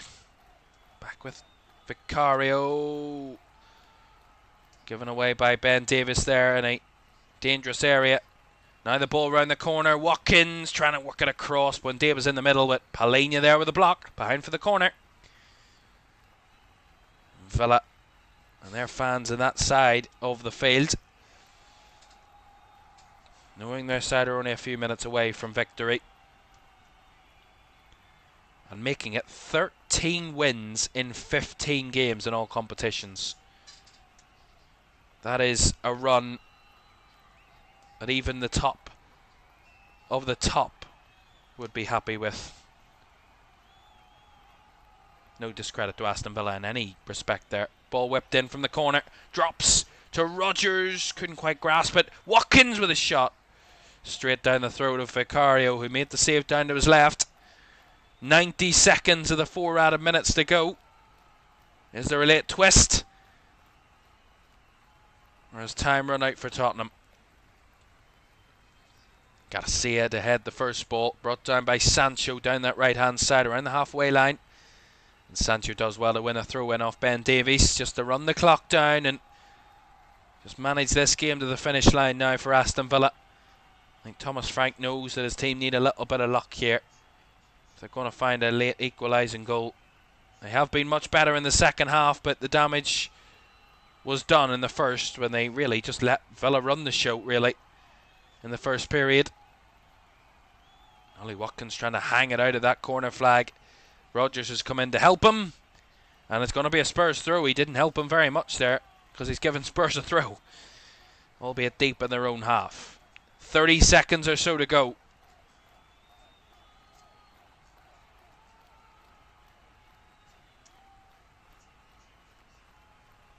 Unai Emery watches on. Doesn't look particularly comfortable, but he doesn't really give much of a reaction, you got to say, Unai Emery, at any point, whether his team are winning or losing. Ball down the right hand side. Villa have got it back again, but have given it away a little bit loose. Javi Simons has their one last gasped opportunity for Spurs. 4 minutes are up, but they're on the attack. Here's Jed Spence. Bodies in the middle if they can find one of them. Spence dispossessed and trying to win it back. Buendia is trying to get the free kick. He's not going to get it here as Gray gives it, wins it back again here for Spurs. Gray's cross blocked, cleared away, and now Villa will try and counter it up the other end. Not getting very far. Sancho not doing well enough there to keep it. Play down the left hand side it comes. Ball fed into the box. Up and away by Pau Torres. Back to Danzo. Referee's letting this run a little bit here. One long ball out to the left channel. Headed away by Villa. Bounces down for Watkins, who flicks it in behind and Bogart's away. He's a 2v1. It's across to Rogers. Is he going to return the ball? He's going to run his way through and be denied the shooting chance by Van de Ven. But there's the final whistle. Spurs gave it a good go in the second half, but the damage was done when Villa cruised their way to a 2-goal lead in the first half.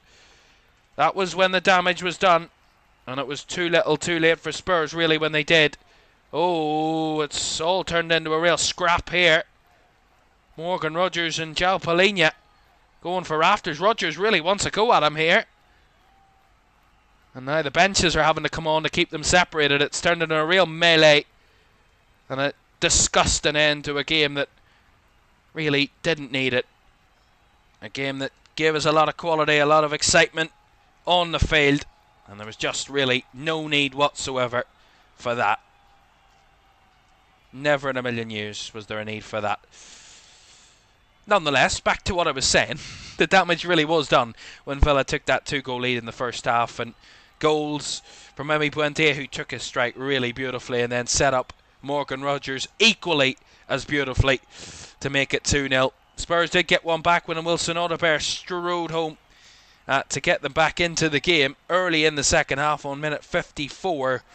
But to be then, they did pile on more pressure, did Spurs, but to no avail. Villa hung on in there and come away with the third round victory.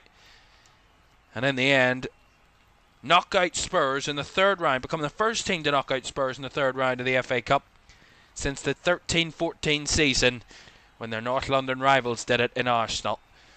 Aston Villa are through to round 4. Spurs are out, and more misery and more complications for Thomas Frank and his team in what is a pretty poor run of form and a poor looking second half of the season. Final score at the Tottenham Hotspur Stadium, it's finished Spurs 1, Aston Villa 2. And confirmation of all 4 results from the 5:45 games. Bristol City 5-1 winners against Watford. Cambridge did give it a fight back late on, but as I said, in this game between Spurs and Villa, it was too little too late, and the damage was really done by Birmingham. They were 3-0 up in that game, and Cambridge did give it a good go, but ultimately too much damage done early on. Finished Cambridge 2, Birmingham 3. 3-2 the scoreline, but in the opposite direction in the game at Blundell Park, Grimsby were edged out Weston-super-Mare by 3-2. In that one, it was a bit of a tennis match, really, or a table tennis match, should I say, back and forth between the two teams, sharing the goals right up until the end, when Grimsby did get that 5th decisive goal of the game to make it 3-2. And Spurs are knocked out of the FA Cup in the third round as Aston Villa progressed to round 4 after Morgan Rogers and Emi Buendia's clean efforts finding the net. And Emi Buendia is certainly the player of the match, no doubt about that. One more tie to come on this Saturday afternoon, or Saturday evening now as it is. Charlton taking on Chelsea. Liam Rosenior's first game in charge at Chelsea. That's an 8 o'clock kickoff, so kicking off in about 15 minutes time in that one. But we will be back tomorrow lunchtime for a big tie at Pride Park when Derby County host Leeds United. Leeds, who've gone on a good run of form in the league as of recent. Can they turn that into good cup form and get themselves through to round 4 against championship opposition in Derby County? We'll see if that comes. That's tomorrow, a 12 o'clock kickoff tomorrow. Before we round off the weekends, when we watch Liverpool take on Barnsley on Monday night at Anfield, that's at 7:45 kickoff. And before that, on Monday night, there will be the 4th round draw. Will be taking place before kick-off at Anfield, so we'll know who will play who and the matchups for round 4 before we have action on Monday night, and we'll tell you all the details of that tomorrow, as well as on Monday evening when we do have the draw completed. But that is it from us tonight in the all Premier League battle, and it turned into a real battle towards the end with the frustrations of Spurs failing boiling over at the final whistle. But Aston Villa looked scintillating in the first half. Spurs fought back to try and get back into it in the second, but the damage was done, and it was too little, too late from Spurs. Good night.